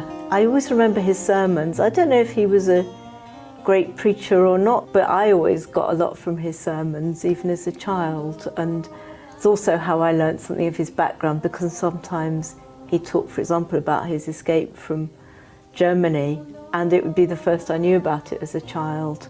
So I got a lot from his sense of social justice. There was once when I was saying, oh, it's the rituals that make us Jewish, and he was quite upset by that, and he said, no, it's not, it's about what we do in the world that's really important, the ethics that we live by. And he was very, in that sense, a true progressive Jew, because those were his priorities. In later years, it was very much his refugee work. He came in contact with Lord Alf Dubs, who at the time was campaigning on behalf of the children in Calais. And he'd always had an interest in refugee issues, but this kind of brought it really to the forefront for him, because we went to Calais with Lord Alves and myself and my brother, and he spent some time talking to the boys there and was really deeply moved and deeply shocked by what he'd seen. He said, you know, what those boys go through, he said, was far worse than anything that I went through. And so he continued campaigning, and that really became very important to him. But other things, I mean, at one time there was an organisation called Jonah, which is Jews Organised for Nuclear Arms Halt, and he was one of the first rabbis to sign up for that as well. And he'd always support JCOR, Jewish Council for Racial Equality. So a lot of interest, and some I probably don't even know about. We have a community full of people who are sort of socially and politically active in the world. Actually, our community is funny because although on the one hand, there's a lot of people with certainly progressive political ideas, I would say, and quite a number of people with quite left-wing ideas. On the other hand, we're a community of people who do quite a lot of their social and political activism in their jobs or in their spare time life that isn't to do with Kahila.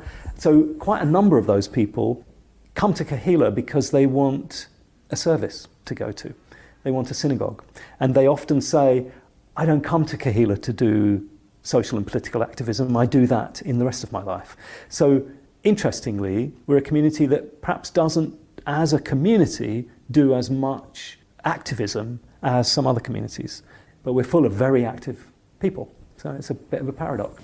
The good changes are that people are enthusiastic, they are committed, they're involved in all the social programs, and I'm amazed at the number of people who take part in social programs. One of my grandchildren came along and helped at the drop-in here and so forth, you know, that's fine. But the interest in the programs of discussing Bible and study of texts has dropped off completely. The knowledge of Bible is almost nil. It's amazingly bad. But we've moved very much more to the left as far as beliefs are concerned, in that suddenly ecology, green, veganism, all those things are now playing a big part in NPLS, certainly. We are now way out. We are almost an offshoot of the Green Party. But my views would be too right-wing for them now. I suppose I had a choice, really. When I finished at the Student Union, I could have done what many of my colleagues done, which is got a job in a trade union and become a Labour Member of Parliament. That would have been the path. But for me, Judaism was important, and so I had to make a choice. You know, I think I made the right choice at the time, which was to try and combine my Jewish faith and my Jewish way of life with political activity. And then I've walked that tightrope for some 30 years before I toppled off relatively recently. I believe that religious organisations like Liberal Jews have to be political. They, of course, are not party political, and I try to separate my own party political activities as a Labour councillor and a prospective Labour parliamentary candidate with my religious duties as the head of the movement. And so, like every other thing that I've left, even though well committed to it, I've walked away and looked at something new. I feel religion and politics should be kept separate. I don't see politics as, I mean, politics is about life, isn't it? Yes, I think so. I think there is a difficult line, because maybe it'd be better if rabbis spoke about the issues as opposed to the party political side of it. If they spoke about poverty and homelessness and those things. I think it could be done, so that by listening, the congregant would then look to see what the policies, what the manifestos of the parties were and how that was affected. It's not a separate issue, is it? Well, I mean, politics is about life as well, so yeah. I think I would just say generally, don't be afraid to ask questions. Don't be afraid to know yourself. And don't be afraid to challenge things that don't sit right.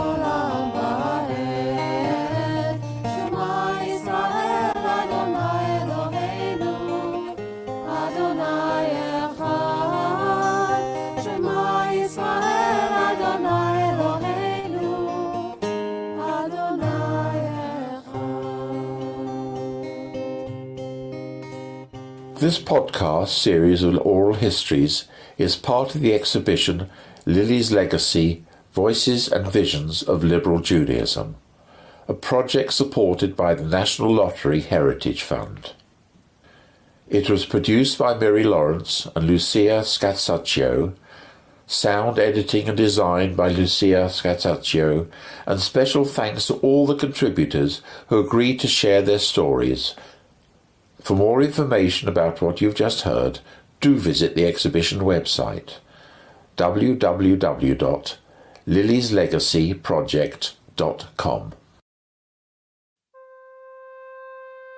You're listening to Lily's Legacy, a podcast series compiled from oral histories and produced as part of a digital exhibition exploring how liberal Judaism has evolved since it was co-founded by British visionary Lily Montagu in 1902. This episode explores the theme of youth and intergeneration Judaism. One of Lily Montagu's major achievements was the foundation of the West Central Jewish Girls Club in 1893. Since that time, liberal Judaism has been committed to the needs and future of its young people. As well as clubs run by the movement, a number of synagogues founded their own youth clubs. In this episode, liberal Jews reminisce about the clubs they formed and attended.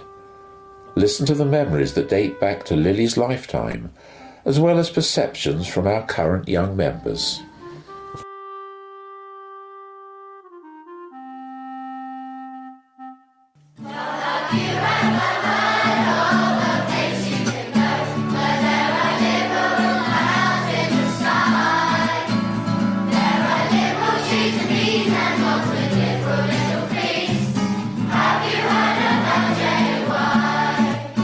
I grew up going to the LJS, I went to Cheder there, to the religion school and felt very much part of that community. I also went to the youth club there, which was called Square One. I wasn't bat mitzvahed, I was confirmed, and that was what was considered the route into sort of mature Judaism in those days. It was like Kabbalat Torah now. I was with a group of other young people who'd been through the whole religion school together. So we were a very close group, we were good friends. They're both in their 20s now, my daughters. But my youngest daughter, Helen, she was a LJY Netzer staff member here at the Montagu Centre. And she feels very strongly about a sense of identity as a Jew, probably much more than I do, actually. But I think through her, I will have more of a connection with Judaism as well, as she gets older and if she has children. I think the whole idea of diversity and celebrating diversity in many, many ways is really carried out.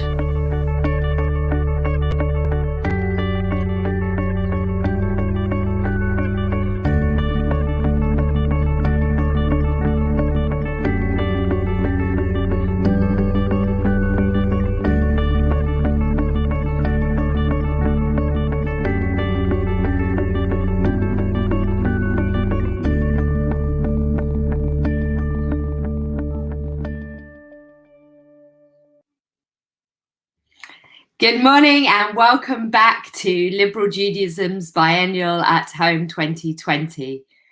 The panel session that's coming up next is one that I have been looking forward to all weekend.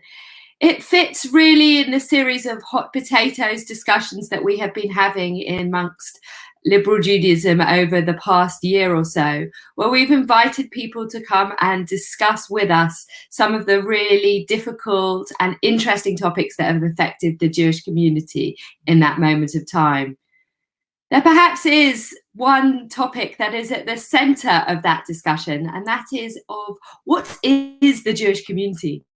Does the Jewish community need to speak with one voice? Are there times when it does and times when actually there is strength in a diversity of opinions and we can have the confidence to speak in many voices? I'm really delighted to be chairing this panel this morning that includes some of the greatest activists within the Jewish community from the younger generation, most of which have grown up within LJY Netza, and perhaps that they will talk indeed about whether there is something about growing up in LJY Netza that inspires them to be continued engaged within the Jewish community at large. And so from there, I'll introduce our panel. Actually, I'm going to allow them to introduce themselves. Good morning, everyone. Thank you so much for being with us for this really interesting topic.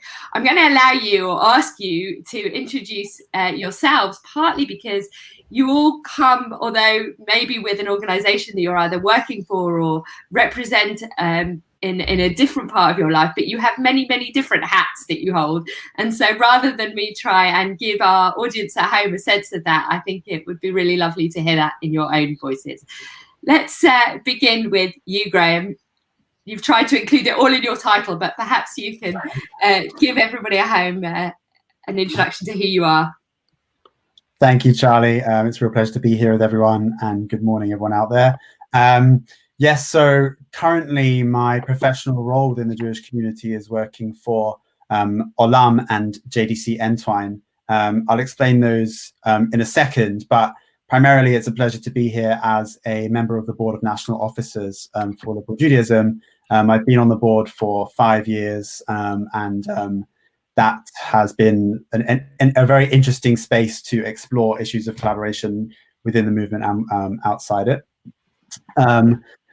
Olam is the umbrella organization of Jewish and Israeli organizations working in the international development, humanitarian aid, and global volunteering sectors. So in the UK, we have 50 members around the world. Within the UK, that includes SEDEC and World Jewish Relief.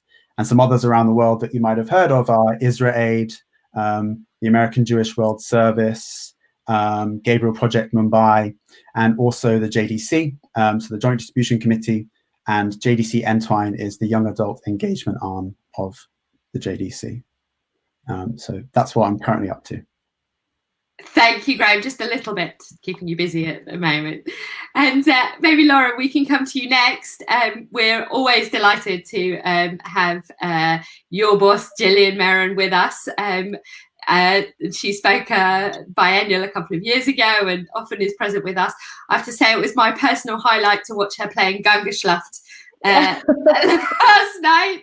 But it's really wonderful that we have you representing Board of Deputies, one of your many hats, today with us today. Thank you so much. Yeah, Gillian and I have been speaking this weekend, and I know that she was definitely a fan of Gangeschlacht, which is lovely.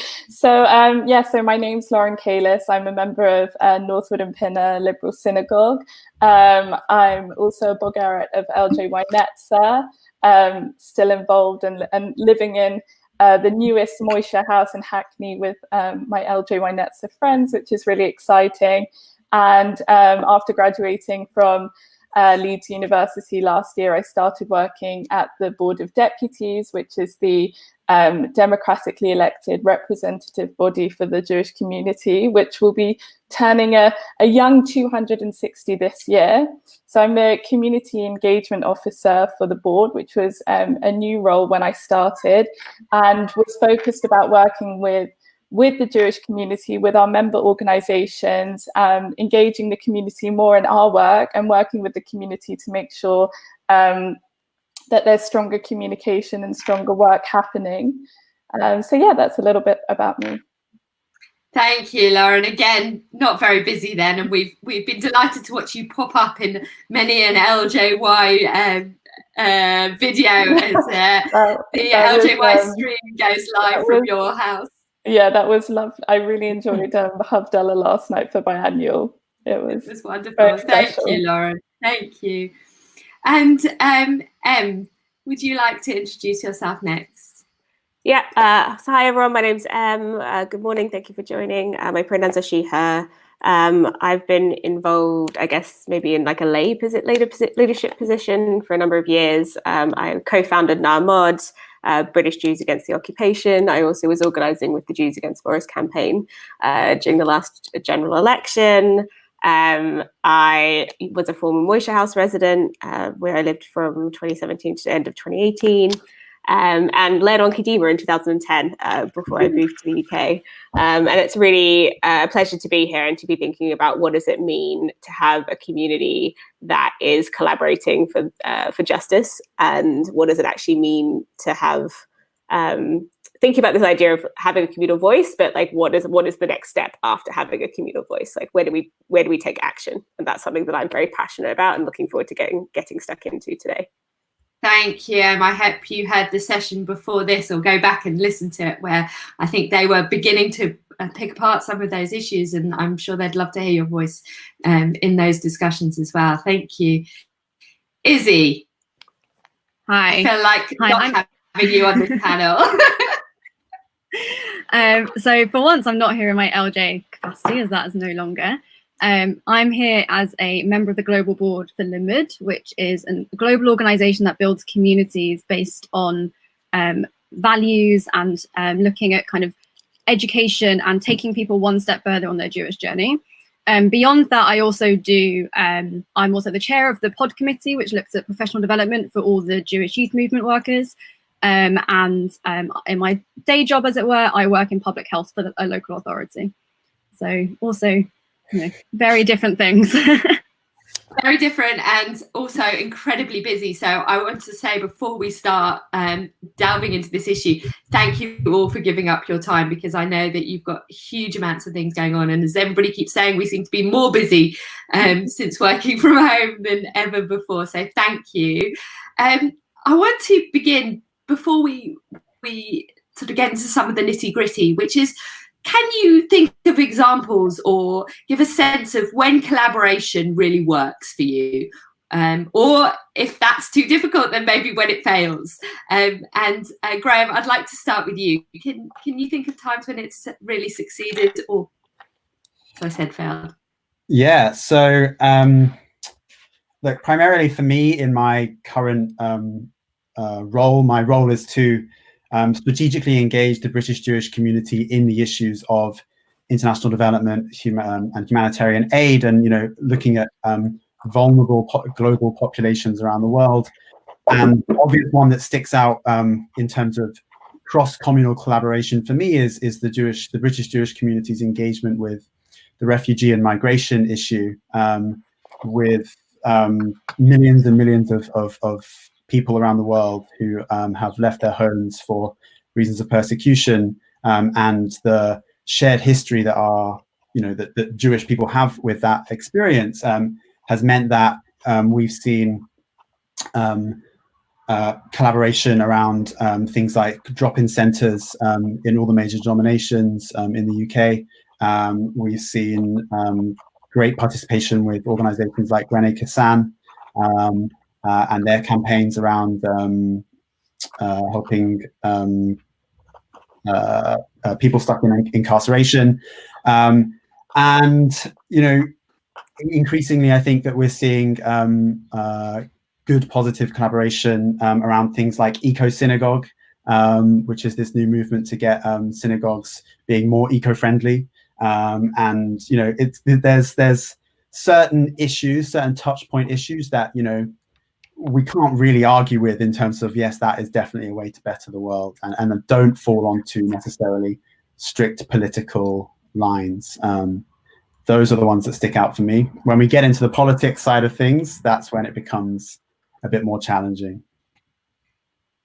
Thank you, Graham. I think that's really helpful. Some really practical examples and also an indication of when it does get more challenging. Izzy, coming to you, I mean, Limud is a really collaborative project across communally. Is that the main example for you of where it succeeds? I think it's a great example of where it succeeds. And I think part of it is about those values that we use to underpin everything that we do. And one of those values is respect. And I think that's key to everything that enables Limud to do what it does. I think people come to Limud and there's a level of respect that often isn't necessarily brought into other communal conversations. There's kind of much more of a willingness to agree to disagree in a lot of situations as well. And I think part of that comes from kind of it being a space for that and not having any other connotations to it other than that space to kind of share ideas and learn from each other. But I think it is an opportunity to see that we can do that as a community and we can bring people together to have those conversations and be productive in those conversations, even if not everyone's going to leave the room with the same opinion at the end of the day. Thank you, Izzy. And indeed, I suppose part of Limud, of that study, is being able to have a difference of opinion. Lauren, that's probably slightly different when you're looking at community engagement with the Board of Deputies. What have been really successful communal collaborations for you? Yeah, well, I'm actually, it's made me think about kind of my first experience of a cross-communal space, which was when I started at university. And I'd gone from kind of my Jewish engagement being my liberal Jewish engagement. And suddenly I found at university, if I wanted to have an engaged Jewish life, it was the Jewish society structure was what I needed to be involved in. And when countless people in the nicest possible way said, what is a liberal Jew? What are you doing here? Are you even Jewish? Blah, blah, blah. It made me really kind of much more able to articulate what it meant to be a liberal Jew. And then also with being on committee and my involvement, I saw the kind of positive power and also struggles that you get with cross-communal spaces. And that definitely, I think, has very much led to my role now at the Board of Deputies. And I think looking at it very simply, when all of our deputies come together to have our regular meetings, albeit online more recently, I think that alone is a huge achievement. We've got our first Haredi deputy in many years. I know that Liberal Judaism has 18 constituents of the synagogues and LJY Netzer as well, which is really great. And in those rooms, a whole range of topics that the Jewish community feels passionate about are discussed, are debated, are challenged. And it's made me really see that it's, issues that impact the Jewish community, the opinions are not, it's much more complicated than it being a left, right, young, old, progressive, orthodox division lines. And it's really interesting to see what can come out of a space where people are able to discuss and realize those shared goals. And I think there are actually many shared goals, and we don't often really recognize them and really appreciate them. And I think what happens is people feel that there's different ways to get to those goals. But I think when anyone has shared goals, working out how to reach those goals is can be a really positive and challenging thing. And I think we've seen that over anti-Semitism in the Labour Party. There was a letter where rabbis from, liberal, all the denominations of the Haredi community were all signing it to say that the way the Labour Party is dealing with anti-Semitism, is not good enough. I think the interfaith work, like we recently held a roundtable with the president of the World Uyghur Congress on the Holocaust Memorial Day. And it maybe shouldn't have done, but it still amazed me and was really positive to see that there were so many Jews in the room from across the political and religious spectrum that were there and had the same interests, the same goals of this persecution never should be happening again, not to the Jews, not to any other communities. And I think kind of, as this whole theme is, collaboration is hard, but I think that when it can work, it can really succeed and is a very challenging but exciting place to be in. Thank you, Lauren. Thank you. A really full answer there. And I want to go to you, Em, with that, with those last words of Lauren, really, which is collaboration is hard, but when it succeeds, it can be really wonderful. Well, are there examples that you can see of difficult collaboration, but it working across the community for you? Yeah, absolutely. I think, I think there are 2 points I'd like to make. I think first, what we've done with Na'amod is that we have decided to create a space of trying to, we've already noticed on this panel, is like collaborate and combine people around shared values, around freedom and equality for everyone. And that in Israel-Palestine and the end of the occupation has to be key. And from within that, we can draw consensus from people who come at this issue from various different perspectives. So whether they're liberal Zionists or non-Zionists or anti-Zionists, or if they're Orthodox Jews or liberal Jews and everything in between. And I think from that, we've built a really powerful and profound community that is, compelling our community to take a stand on the side of justice. And that's something that's been really exciting. And that doesn't mean there isn't obviously like tensions that can come up with holding a space with lots of different voices, but it's one that has united around shared values and a shared goal. I think what I would also caution, though, is that sometimes, obviously, I think collaboration is important, and I think it is important to have a community where people feel able to feel part of that. But sometimes the downside of that is twofold. The first is that often people who have a minority opinion are seen as being disruptive for this against the collaboration, and like that push to have consensus sometimes means that we have to forsake some of our values, and that has to be always in mind of people. And the second thing is that I guess that often, like, the end goal can't be collaboration, right? Like, it can't just be the fact that we, everyone is kind of in the room having the conversations, and that's good, because I think sometimes that means that what we do remains quite insular and inward looking around community dynamics. And actually, that if we are going to be collaborating, it needs to have a broader point and a broader goal that we're working towards. And that's also really important to hold. And I feel like the Jewish community is, I think, very good at the first step of like trying to get everyone in the room to have those conversations and be part of the conversation. But it sometimes we don't get to the next step of what does that actually mean in terms of us doing things and being effective and making meaningful change. So yeah, I think that it has to be both. I think you've raised so many issues, which I'm sure many of our panelists want to come back to. And I also want to make sure that we come back to this issue of whether collaboration always has to mean consensus, which I think really came out from what you said. Before we get there, let's just see if we can pick apart a little bit about this idea of the Jewish community, maybe when it's given a sort of capitalization. So both to address that and also the question of whether it is possible at all for the Jewish community, however we understand that, to speak with one voice. Are there advantages of that? Lauren, it seems like this would be a good place to come back to you on. Sure. I definitely think that although we have minority groups within Judaism, we need to remember that even the Jewish community, which I know for me more than ever in this job feels bigger than ever, we are still, a massive minority in British society. And I think we need to be, very wary of needing to come together to make our voice heard and our voice understood and our asks very clear.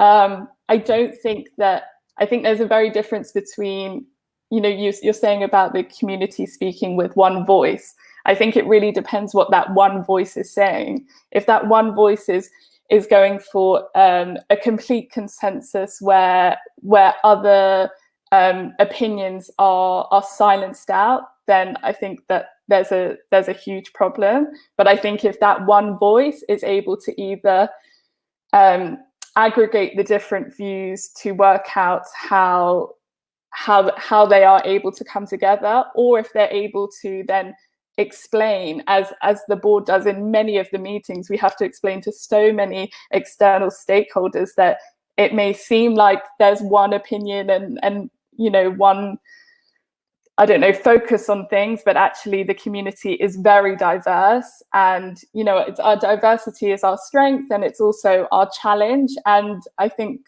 the board's role is about representing that diversity of views, and when there is more of a consensus, also representing that consensus, but making sure that all voices are considered, all voices are heard and listened to, and consulted in the decision-making process. Thank you so much. But I do wonder, Graham, whether that's whether you have the same perspective as that over the possibility of the community speaking with one voice. Look, I think that in my experience, there are certain times when it's expedient for us to speak with one voice, and there are certain times when it isn't.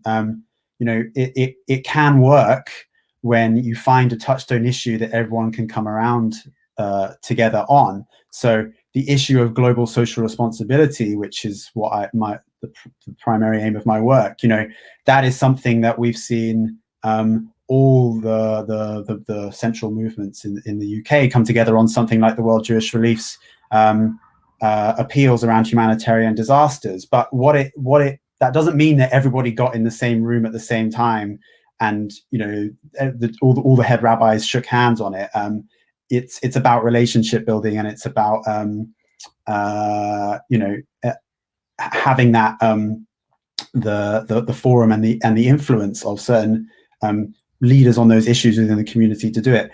I'd like to think that in the future we might actually come together and make wider statements around Jewish communal response to the impact of coronavirus in the wider world and vulnerable populations around the world. But I don't think that you can use collaboration across the whole community to as an opportunity to just bring everybody together for the sake of it. It doesn't work in practice. Thank you, Graham. And Emma, I'm imagining that you would agree with Graham on that. Yeah, I think that's very true, and I think that speaks to this piece of like some of the things that Lauren said as well around it's important to be representative and diverse, but sometimes we can hide behind some of that language around having wide views represented or diversity in opinions to, I think, not be as clear what our values should be and what we should be taking a stand on. And sometimes there are, as Graham said, like the right times to be trying to think of like how we bring everyone together on a position. But sometimes what we need is moral courage and moral leadership to say this is right or this is wrong, and we need to push this forward.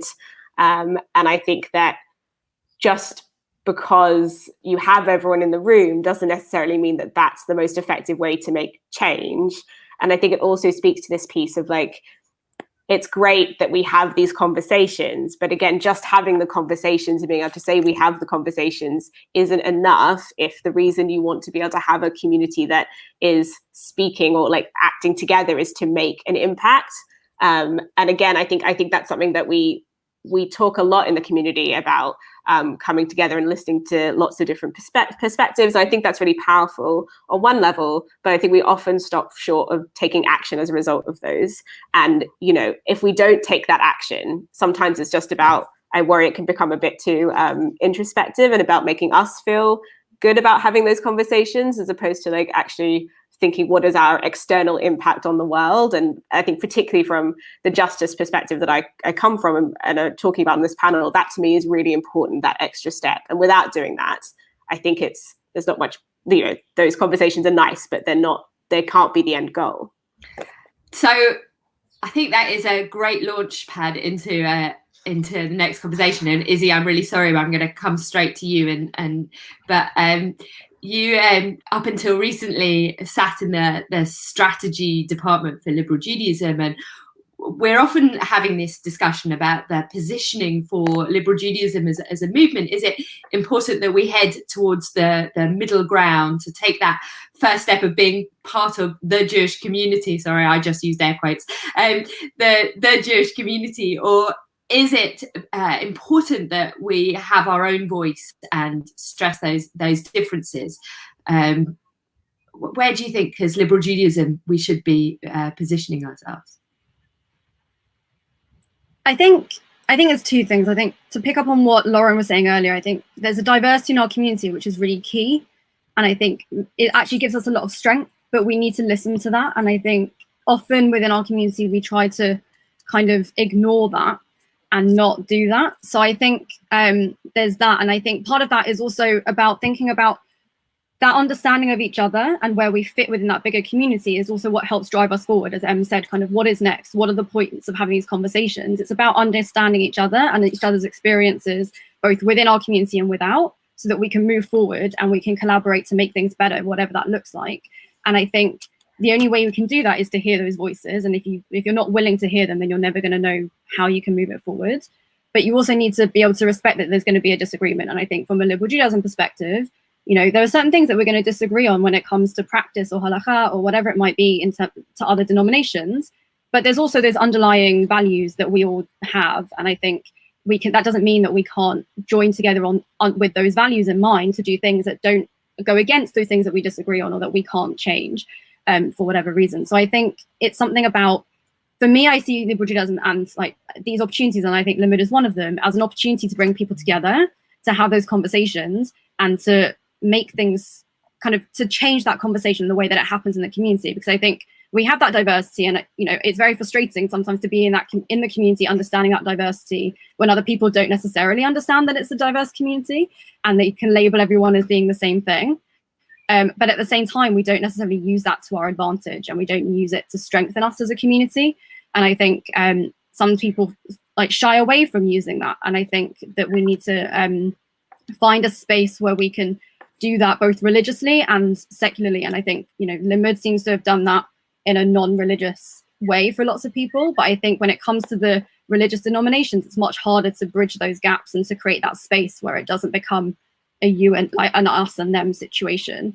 And I think liberal Judaism, with the things that they've been doing as a movement over the last couple of years, I think has helped push the community forward with lots of things, particularly around social justice.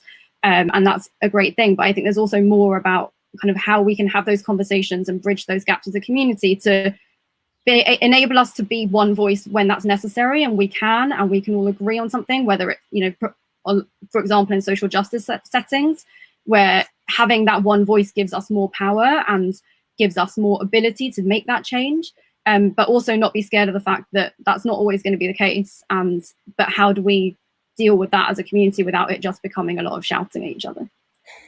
Thank you, Izzy. Very interesting points. And Graham, I'd just like to come back to you then on the same question about whether liberal Judaism particularly, or other organisations, should be more focused on that emphasis towards collaborative working, or whether actually there is something important about those differences defining identity. This is where I'm very lucky and I get to swap hats to my board hat. I'm very proud of being a board member of Liberal Judaism, in that, it's highly regarded around the world. And we heard on the conversation with the World Union for Progressive Judaism yesterday of being one of the more radical and explorative denominations of progressive Judaism around the world. In fact, we've even labeled ourselves in the past as being at the bleeding edge of modern Judaism. And I think that's a really, really important and defining characteristic of our movement. The question is, when it comes to the communal sphere, how do we use that to our best advantage? And on what issues are we going to stick our toe out and say, this is the one we're going to fight on, and on other issues, this is the one that we're going to work in a much more collaborative way. I think we have pretty good consensus within the movement on issues of where we want to push forward, along with healthy discussion along the way. There's a really interesting question for me about, where does the central body of liberal Judaism lead the synagogues and the rest of the community, and where do individuals or synagogues or the wider movement lead the central organization, and then how does that play out across our actions around the rest of the world. And you know, our conference of liberal rabbis and cantors plays a massive role in that, in the discussions that they have. And you know, just speaking really practically for us as a movement, we're at this really interesting intersection where we are thinking about what the leadership of the movement looks like for the future, and how is that going to affect our strategy in this way. And you know, it's a very exciting time in that respect, along with the dramatically changing world that we're in. Thank you, Graham. Yeah, very, very important questions, I think, for liberal Judaism there that you raise, but leave somewhat still to be explored and answered. And I would like you to pick up maybe on the things that Graham said, because you've mentioned a few times it's important that we don't leave it at discussion, that actually we take that first step. How does that first step happen? Yeah, I think that's the eternal question. I mean, I think that's why our values and like having an approach that is about like, what do we actually care about in these situations? And I guess I'm just going to name it. I think like the annexation question and the occupation is like a really good example of where, you know, there has been calls for people to speak out about annexation or speak out against it predominantly. And a lot of communal institutions haven't done that yet, or are looking at ways to think about what they're going to say. And some people have said they're not taking a position on that. And that is frustrating for a variety of reasons, because this is obviously one of the greatest moral crises facing international Jewry, I think, in our lifetimes. But speaking out is just not enough, right? Like just saying something's bad and just saying that this is a problem will be an issue. Like that makes us feel good and thinks that we have good moral values, but what actual impact does it make unless it is followed by tangible action and ways that sort of is actually like, there has to be consequences if Israel does, for example, annex Area C of the West Bank. We have to be able to say that that will have an impact, but just saying something's bad is not enough.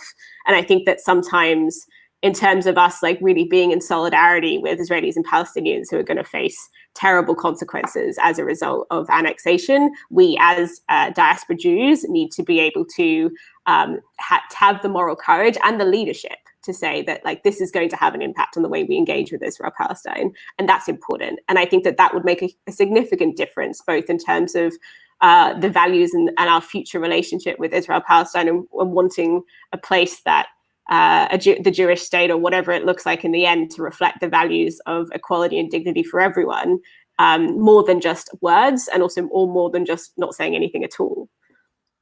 Thank you very much. And Lauren, I'm not going to place with you having to comment for the Board of Deputies on the topic of annexation. That would be neither fair nor right. But I do wonder how you see it, that how can we reconcile as individuals our national congregational movements having different stances on big communal issues? Yeah, I mean, I think, and I know that this is a really hard issue, a really uncomfortable issue. You know, all of us have said that where the community can come together, we do see the benefit of having unity and a collaborative, united voice. And I think specifically over Israel, which is such a polarizing topic, arguably becoming more polarizing, it's really challenging and really difficult. And it's been, I think for me personally, a huge learning curve listening to the internal discussions on it. Also talking to so many of my friends about it. I've never had my friends be more engaged with the work I'm doing, which, you know, in some ways is a positive thing. And I think when there is an issue that has completely polarized the community, I don't think we're not seeing the pro-annexation or anti-annexation, or let's not comment on anti-annexation, dominating the conversation. All voices, I think, are strong and being heard and challenging each other. And I think this is a situation where this speaking with one voice is not going to work in the way that we would like it to work, because how how as a representative body can we pick one voice over another? And in the statement that the board has published, we've made it very clear that the community is very divided on this issue, and because of that, how as a democratically elected representative body, we're not able, despite what my opinion is, what Gillian's opinion is, what the elected lay leadership is, what the Liberal Judaism deputies are, these are a whole range of opinions which are not going to be, at the moment, not going to be able to come together. But I think that what we've got to know, that voices are being heard, are being listened to. As the situation in Israel changes, I think that the views of the diaspora and of our British Jewish community will be changed. And I think it's really important that this conversation around this issue and all other issues that British Jews are passionate about and liberal Jews are passionate about are brought up and voices are heard. And I know that in our deputy meeting, the liberal Jewish deputies, amongst many other deputies, are voicing their opinions. We had Ambassador Mark Regev there, who I know Rabbi Charlie, you also interviewed him. And I think we're making the plurality of voices heard on this issue. But I'm not going to pretend it's easy or an enjoyable time for anyone in the community. And I think that we're going to see more challenges coming up. And I just hope that, respect is a quality that's maintained throughout, and that people are able to voice their opinions, not be shut out of the conversations, and that this doesn't divide the community on all issues. But I think it would be wrong to acknowledge that there's strong unity over this. Thank you, Lauren. I also want to acknowledge that we do really appreciate you being willing to sit here in this capacity and have this discussion, because it's really, really valuable. And we're hearing that from people at home coming through on the comments, that people really appreciate hearing that from you. So thank you. Graham, I'd like to come to you next, just to respond to what Lauren has said. I think it's really interesting, this point of, here is an issue that there's clear division across, and the board has landed on this stance of not siding with anyone ultimately. My question, and this takes very much from the points that Emily's been making about action, is, does that mean that the board does nothing? Does that mean that, even within liberal Judaism, we've squirmed with this question of where do we speak out on the annexation issue, because there's not necessarily consensus with our movement. But does that mean that we do nothing? I'd like to think that the answer is no, we still do something, but it's tough to work out what that is, and how do you take a step forward when there isn't consensus, is my question. I think we should really throw that question back to you, Graham, really, as the board member with responsibility for Israel, rather than to Lauren. But actually, I'm going to come to you, Em, because I'm sure that you would like to suggest perhaps some responses. Yeah, I think and Lauren, I also appreciate that this is a difficult issue, and I don't want this to feel like this is being directed personally at you at all. I do think that we need to move away from this idea that not taking a position isn't taking a position. Remaining neutral in the face of this moral crisis is taking a position for all community, all institutions and all organizations, not just the board. And that's why NALMOD is calling for people to not only speak out against annexation and occupation, but also to have to take action against trying to stop it from happening. Essentially, we do have this window where diaspora Jewish communities can show their power and say that we will not stand for this to happen in our name. But this is what I was getting at the beginning, is that sometimes we sacrifice some of our values and our moral positions for the sake of having everyone in the room having their voices heard. And I don't think in times of questions of great moral crisis we can stand to do that. And I actually think it's really important that organizations do say that this is wrong and that we are going to demand action. So obviously NALMOD, for example, is saying that there are 4 key demands that we want people to do, organizations to do. One being to disaffiliate from the Zionist Federation unless they condemn annexation. One, the second one is to shift the way that you give money and give philanthropy to Israel, to organizations that have condemned annexation, to change the way we do Israel education in the community, to make sure that that reflects the realities of occupation and annexation, and also to stop having uncritical relationships with Israeli officials, such as the ambassador. And I hear this desire to recognize that there are lots of different opinions, but actually I think that this is a moral question. Do we believe that people in Israel, Palestine all deserve to have equality and freedom and live in a just society, or do we not? And that is essentially what annexation is going to do. If we don't stand on the right side of this, we are going to be on the wrong side of it. And that's what we are calling for as Na'amod. And it is incredibly difficult in a community. Obviously, 2 Jews, 7 opinions. We all know the joke, but actually I think on issues of moral, there should be moral clarity around this issue in particular. And that is why we feel that not taking a position actually is taking a position, and we need to stand on the right side of this. Thank you, and I can also want to say that equally that there are a lot of comments coming in from people at home supporting your clear voice on this and the clarity of your position. And again, I think I want to thank you for articulating it so clearly. And partly, I think what's reflected as well is exactly the nature of this topic, and why it's actually there's something really powerful about having the strength of different voices beginning to think about what the next steps are. And Izzy, maybe I'm going to come to you. I'm not expecting you to suddenly come forth on a position on annexation, but I would like to ask you, how do you deal with that conflict of when there might be your own personal opinion versus the position of the Jewish community or the organization? I think for a lot of people it's a really difficult one. And I think it's one that I think everyone struggles with in lots of different ways.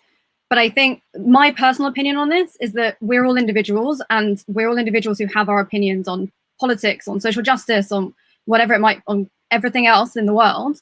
That I think the only way that people can make a change is by being vocal. And I think this idea that we have to hide as a Jewish people from saying the difficult things, whether it's about policy or about refugees or policy about annexation or anything else, I think is kind of, is ridiculous. It's like saying that, we shouldn't have an opinion on Brexit because someone else in another place might have an opinion about the UK because Brits are speaking out against the government. Like, I've never really understood it on a personal level. And I think, from a Limud perspective, like we don't make those sorts of statements. It's not something that ever comes to us. It's not something like we try to make sure that it's represented, that the issues that are coming up in the community are represented in our programming, and that the panels that we have are balanced, and that they have that, Na'amod can speak up next to the embassy and everything else. But I think it's I don't know. I think this idea that we have to speak out as one community on everything is a bit ridiculous ultimately, but I agree with them that I think there is something about the fact that there are some things that join us together, whether it's morals or values, and deciding when that is and how that's going to work is key to us actually being able to have some impact. And it is difficult to have impact in a country that we're not part of, and that many of us don't vote in. Some of us do, but some of us don't. But I think as a community, like, we do have power, and we need to figure out where we can use that and have impact. And I think the conversation before was talking about having that impact in social justice. And I'm sure this is something that Graham knows lots about. But I think, there is a thought process about what is the point? If we're not going to do anything, then why are we bothering to have the conversation? Like, if it's just to hear people's opinions or to disagree with each other, that doesn't have any impact on anyone except to make it seem like no one can make a decision. And that often it makes people seem uneducated as well. And I think as a community, whether you agree or disagree, or you feel that your job is to represent the Jewish people or Israel, or to not represent them, it is our duty to educate our children and our members and everyone in our community, and to take on that role to be educated, so that whatever that conversation is, you can have it in a way that is accurate and correct and can have some sort of impact, and be willing to listen as well. I think, we've all grown up in a movement that is generally very good at doing that, I think. And whether it's LJY Netza or Liberal Judaism or Netza as a global movement, I think, it's something that we've all grown up with, the idea of being able to hold difficult opinions and difficult things, and being comfortable being uncomfortable, I think, is something that we're not always great at doing, but is also really key to growth, and both as individuals and as communities. And things aren't always going to be easy, and we need to accept that. Thank you, Izzy. And it's come up so many times over this conference, and I think is such an important issue, is about that issue of discomfort. And I think as liberal Jews, that there is a theology actually embedded in our DNA of finding our way forward in discomfort. That actually being uncomfortable should be our drive for action. And I think that's a really important thing that's come out of this conference on collaboration. Graham, I know that you would like to comment about LJY, specifically about their Liberal Judaism youth. Yeah, I mean, look, our beloved youth movement, LJY, is the reason that I got into this work, is the reason that I'm on the board. And I'm sure it's the same for some others on this board as well, on this panel as well. Particularly, the bravery in education that members of youth movements take. They find these challenging issues, and it's almost something like a badge of honor, I think, within a lot of movements, to find really challenging issues and try and educate on them, try and have a conversation. Youth movements are an amazing example of laboratories within our movement, or within the national Jewish community, of places where things get experimented on and then come out the other end and end up with inspiring action later on. And it just reminds me, the last thing I want to say is Jess Mindell in the opening session of this biennial. She said that you have to, the thing that she took from LJY is that there's always these opportunities to you have to be open to the opportunity that someone's going to come in with another idea or a different way of working on an issue, and you just got to run with it. And that's something I've really, really strongly resonate and have really taken into both my professional and lay spaces. And the really amazing thing about Limud is that it is this grown up kind of version of that, where we all go and we have these amazing conversations and really interesting ideas come out of it. And actually quite often, I think some really interesting pieces of action and ideas that do get put into practice come out of Limud. Thank you, Graham. And I think that there has been something very, very interesting about the current pandemic in terms of our reaction to it, which has been our ability to change, which has been that we've moved much faster and adapted much quicker than often it takes the Jewish community particularly time to do. And I think that has been a fascinating example. And we've had a question come in from home, which is, I think, particularly poignant about this moment, because one of the things about COVID has been that we have been able to operate in spaces that, a whole range of people have been able to operate in spaces that before have been closed to them, and have been able to access areas that otherwise the door might have been shut in. And Hava has asked, how relevant is the venue for cross-Jewish conversations? Haredi, Orthodox, Reform, Masorti, not wishing to share in a liberal space. And actually, I think that question is larger as well, for other people not being able to access different spaces. And Lauren, perhaps I'll come to you on this, which is the venue relevant for these cross-communal conversations? Yes, I think it is. I personally don't think it is. I think it's about the people, and I think spaces are just, a physical place where people of different opinions can come together, in the same way that's how I feel about, going to NPLS or going to camp. It's not about the space, it's the people that make up those spaces. But yeah, I mean that, the Board of Deputies meetings were held in the British medical association building as being a neutral space. And I do think that that is also a benefit of online spaces, that they do feel a lot more neutral. And I think that kind of, Charlie, some of the things you were saying about more people being able to access more spaces is something that is, I don't think anyone should deny that that's, a real benefit to have come from this. And it's something that we need to be continuing. And even if it's trying to replicate this kind of feeling in a physical space, I think that that's what we need to do, because I think we're all seeing the benefits of it and how it can be done. And technology is obviously a huge help in that. And I'm really hoping that this is something that benefits the Jewish community going forward, about spaces, meetings, discussions being accessible. And Izzy, I'll come to you on the same question, because actually Limud has gone virtual, like Biennial, and I wonder whether that has meant that space has taken on a different nature in terms of who can collaborate with whom. Absolutely. I think it's completely changed the idea, and in some ways removed the idea of space completely.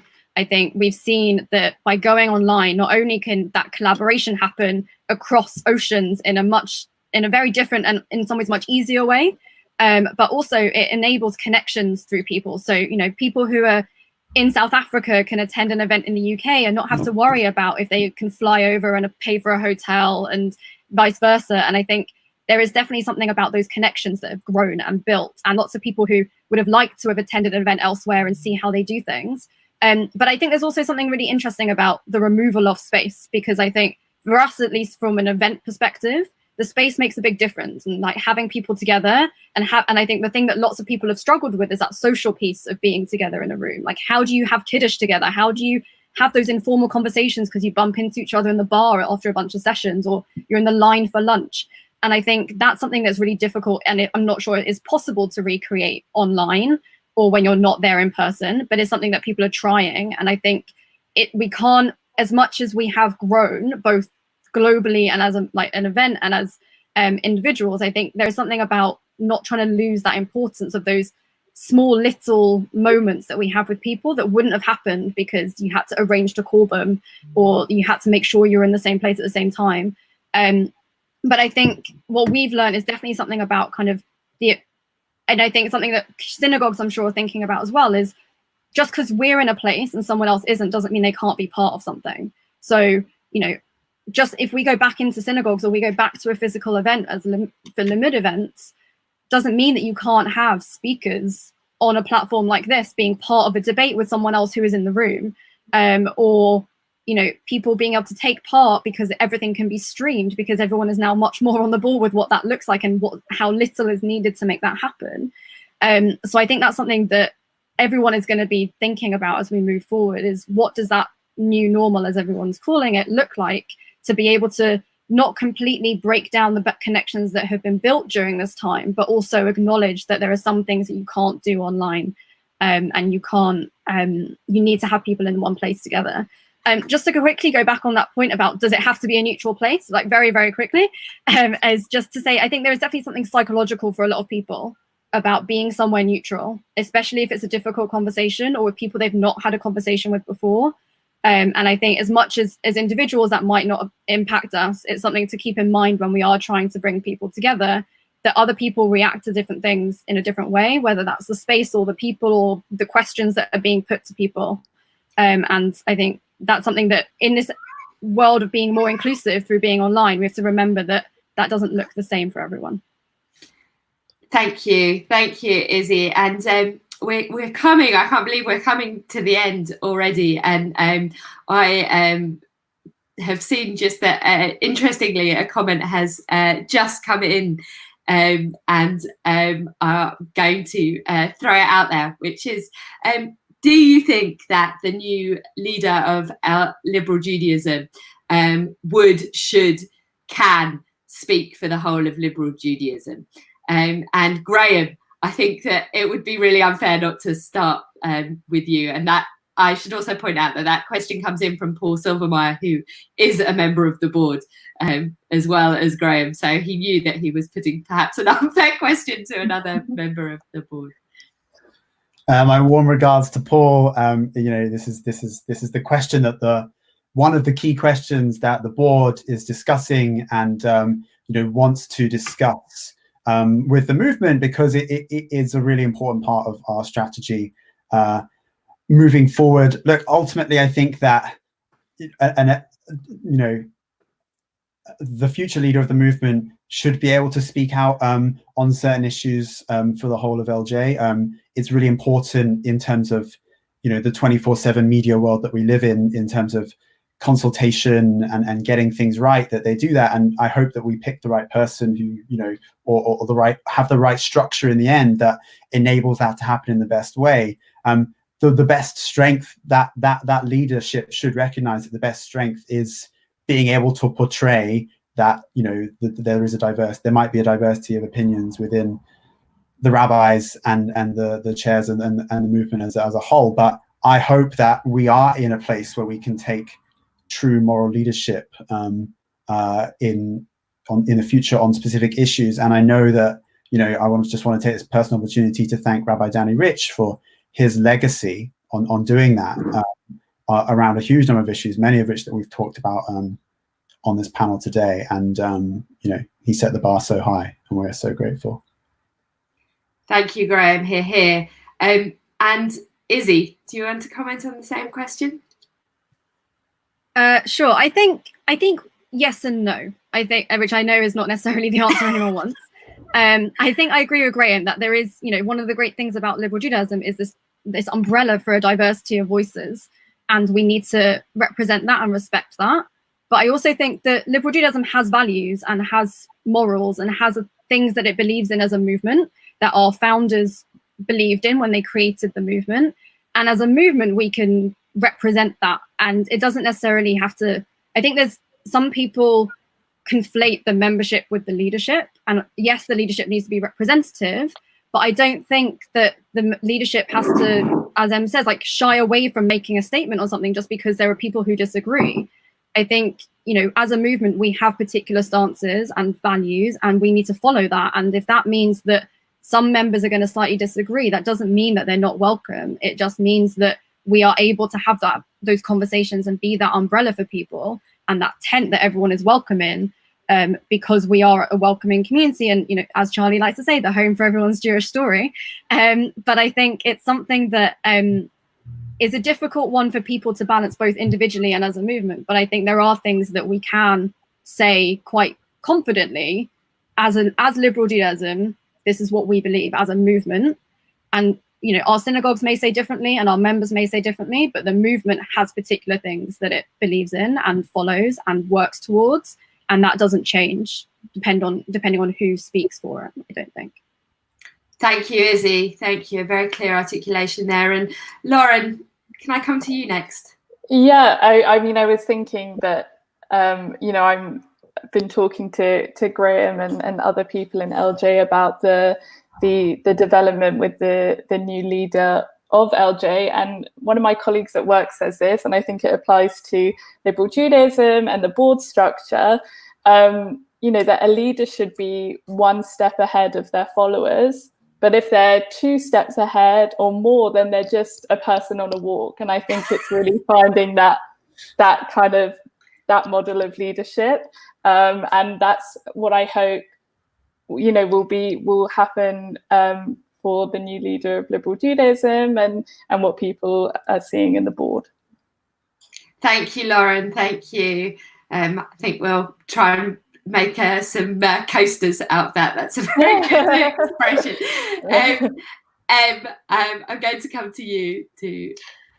Yeah, I won't pretend to have any particular strong knowledge of the process of finding the new leader of LJ, but I do think that, I guess, for people who care deeply about the role of institutions in our Jewish community, which I think a lot of people on this panel do, and a lot of people listening will, I think that really reinforcing the need for moral courage at a time where there are a lot of crises affecting the world, that I think it's important that Jews embolden and live out our values of justice and the Tellem Elohim and all these different things that we bring to our experience of how we want to interact with the world. We need leadership that is going to be unafraid and unequivocal to take stands on important issues, and definitely from the people that we have in our mod, we've tripled in size since we relaunched in September.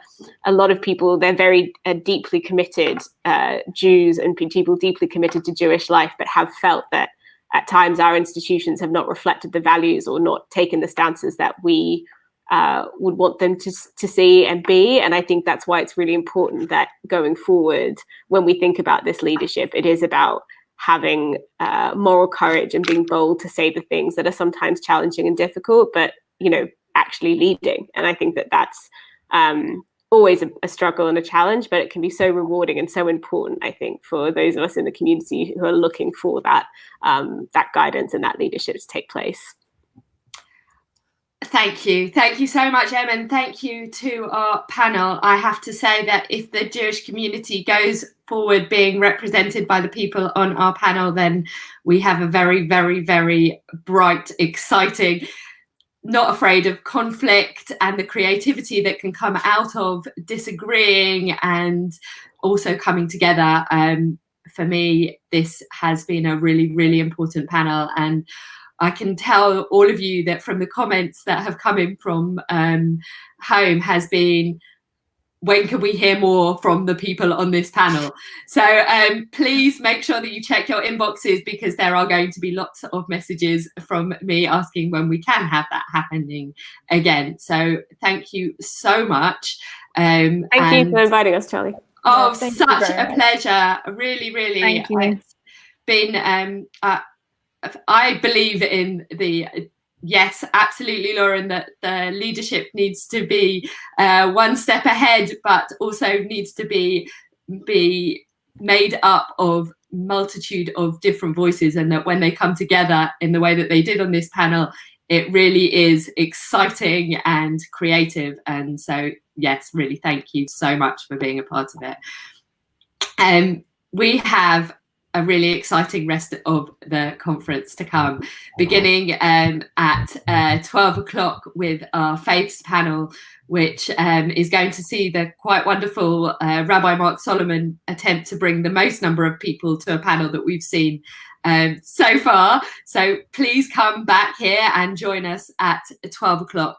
I also want to remind you that our lunch and learns are at 1 o'clock, not 1:30, at 1 o'clock. We have Rabbi Pete Tobias. If you haven't seen enough of him yet, then please come and join him for his lunch and learn. And also Rennie Kassan is the other one. If you've registered, you should find the Zoom link in your inbox. Would be remiss of me not to remind all of you who are enjoying this wonderful conference that we have been able to open it up to everybody by ensuring that it is free to access. It is, however, not free for us to produce. And if you can afford, if you have enjoyed it, then please make your way to the Liberal Judaism website and donate. It helps us to ensure that Liberal Judaism really can be a home for everybody's Jewish story. We know that if everybody who is watching this made a £25 donation, for example, that would help us cover our costs and ensure that we can continue to bring such wonderful resources, such incredible people, as you saw in the last panel, into your homes, and continue to make sure that Liberal Judaism is a home for everybody's Jewish story. Thank you.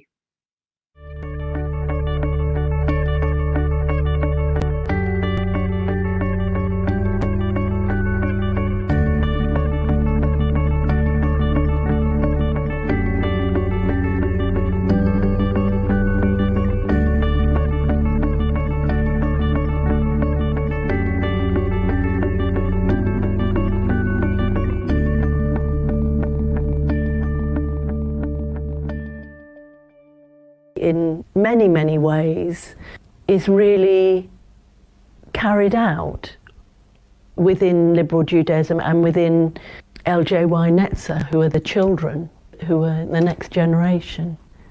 And I've seen that through my daughter, that Rabbi Eli's wife taught her for Kabbalat Torah, and I think has been enormously and very positively influenced Helen and Claire. And I think the welcoming in and valuing people who think in a different way, valuing people of different races and different religions, I think is tremendously positive.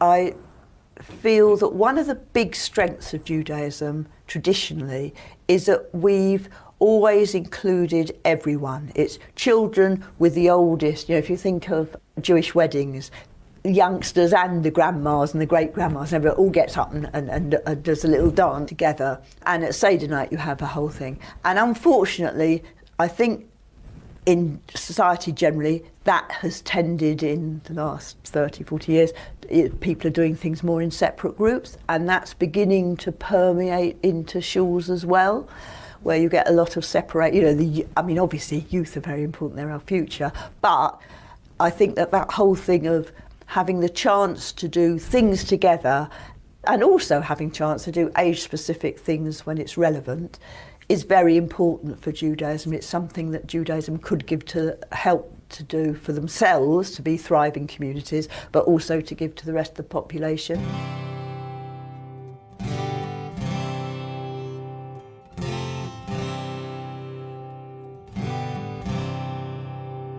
I became quite active in the youth movement at North London Progressive. After a while, I met my wife Sheila. I persuaded her to come with me to North London Progressive. We both became active in the running of the youth group, and suddenly we were committed. I was that damned young upstart, which is how the majority of the North London establishment saw me. We had what was known as FLIPJIG, the Federation of Liberal and Progressive Jewish Youth Groups. And because of our connection with North London, we were on the committee, we were running North London.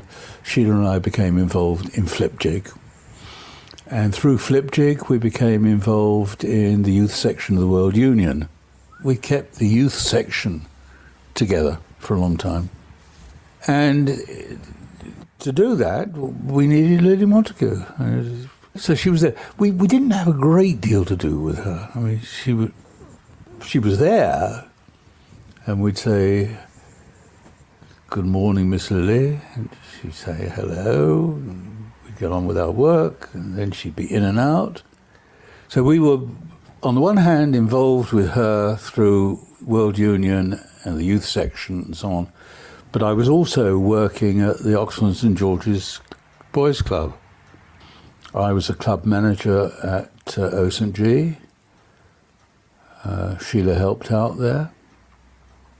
I taught in the religion school at Oxford and St George's, and also involved as a member of North London Progressive Synagogue, the Youth Club, the World Union Youth Section, Federation Youth Section.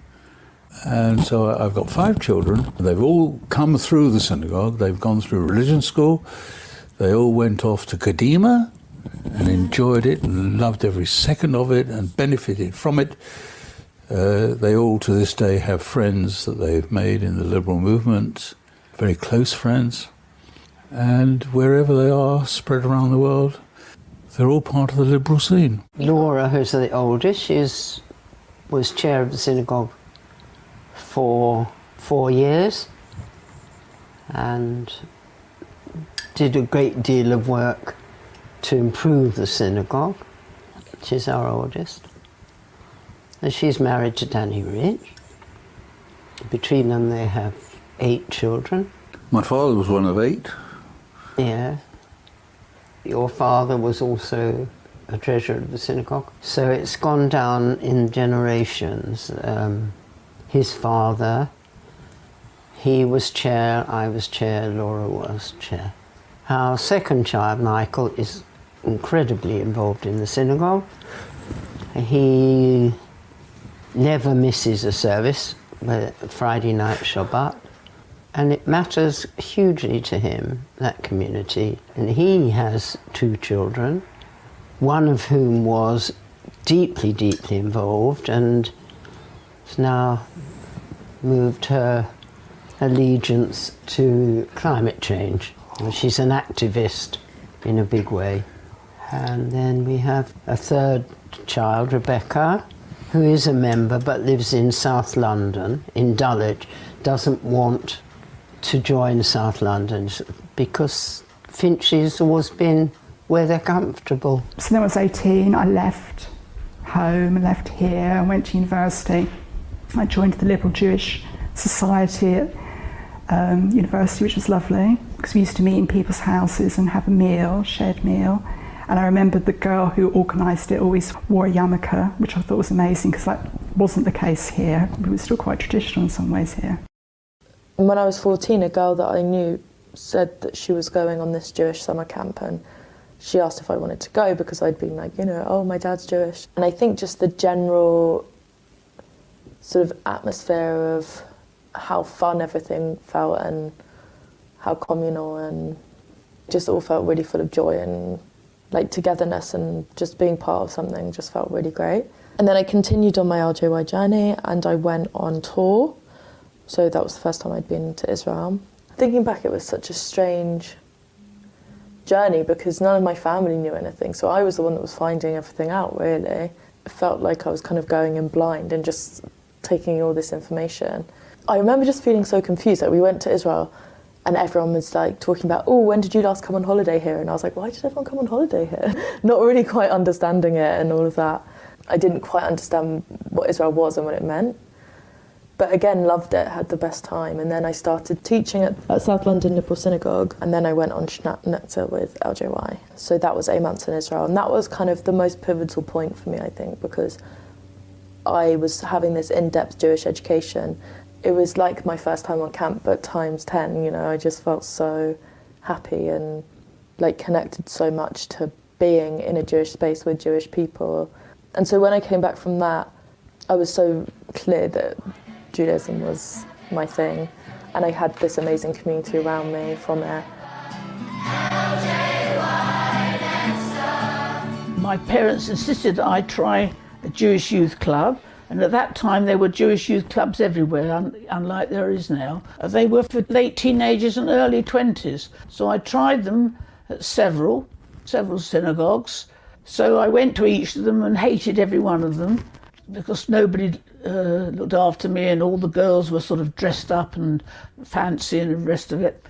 So I refused to go to any more, but a friend of my parents said their son was going to a very nice Jewish youth club, and that was in Streatham, so he would take me along to it, and I resisted this for several months. And then I finally gave in and went, and that was a South London Liberal Synagogue in Streatham, and I just loved it, and that was it. That captured me for Liberal Judaism. That programme that was taking place on my first visit was a talk on interplanetary travel. I remember that, and that was one of the things that really made me very enthusiastic, that it was a reasonably interesting, sensible programme that somebody had prepared. And really it swept me into the movement, and eventually I joined South London Liberal Synagogue. When I came to Brighton, they were starting a youth group for 13-year-olds. So I became a member at 13, and for my sins they made me the secretary to the committee at 13. I didn't know much about being a secretary, but anyway, that's what they made me. Now, my mother was a pianist, and they decided they would put on some shows as youth groups, and so she became the pianist for the shows. So that's how she became involved and joined as members of the shul. So I've been involved and a member of the shul for about 67 years of the 68 that I've been here. In 1957 I met my husband, youth club, and he lived in Bexhill and came to Brighton because this was the only place that he felt he could meet Jewish people, because Bexhill didn't have many Jewish people living there. I came to the West End with my mother. There was this Liberal club for girls, so of course I joined it. I wasn't aware there was Liberal at all. It was just a Jewish club for Jewish girls. Oh, we met, sang, danced, played netball, did the kind of things you do, did some needlework. It was mostly in the evening after school. Well, Lily Montague and her sister were there. They ran the place more or less. It was.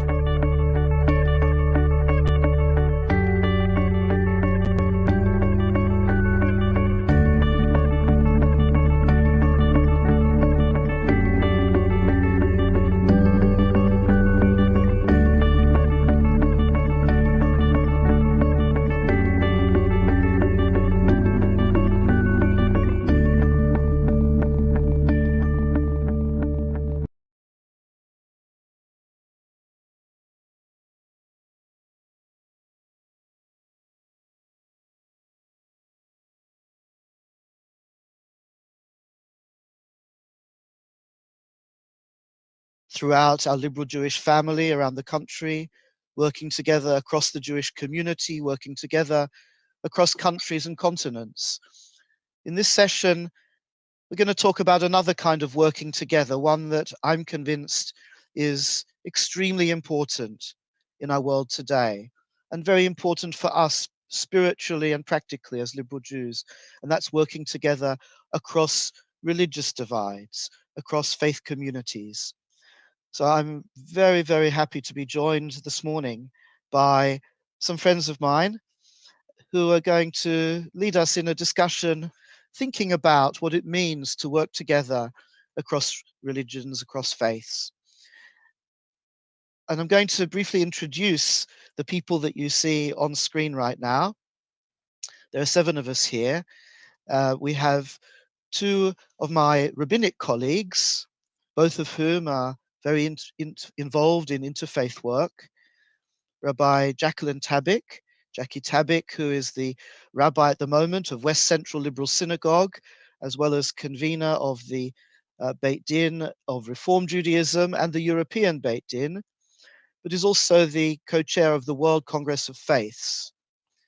Rabbi Michael Hilton, who is Rabbi Dr. Michael Hilton, I should say, who is currently scholar in residence at the LJS, the Liberal Jewish Synagogue in St. John's Wood, has written some very important books on Judaism and Christianity, including The Christian Effect on Jewish Life, a really important and pioneering study, and about Rabbinic Judaism and the Gospels.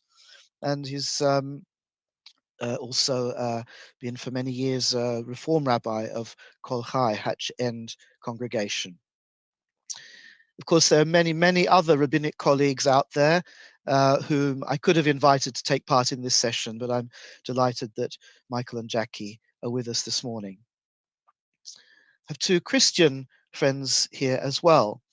There's the Reverend Nathan Eddy, who is a United Reformed Church minister, a scholar, a biblical scholar. He's recently completed a doctorate in the Psalms and has recently been appointed as Deputy Director of the Council of Christians and Jews. And I know Nathan in particular from Westminster Scriptural Reasoning Group, where we've had some lovely discussions in recent years. So welcome to you, Nathan. And Sister Kasia Kowalska, Katerina Kowalska of the Sisters of Zion, who are based in London, in Notting Hill, in Chepstow Villas, but have congregations, communities around the world. And the Sisters of Zion specialize in Jewish-Christian dialogue, reconciliation, and understanding. And I've had the joy of doing a lot of work at Chepstow Villas for the Sisters of Zion. Sister Kasia is also a scholar, currently completing her PhD at Leo Beck College. So she's a great friend and colleague to many of us in the Leo Beck community and across progressive Jewish communities. And finally, I'd like to welcome 2 Muslim friends. And it's a very special welcome today because, as many of you will know, today is Eid al-Fitr, is the great feast, one of the greatest feasts of the Muslim year that concludes the holy month of Ramadan.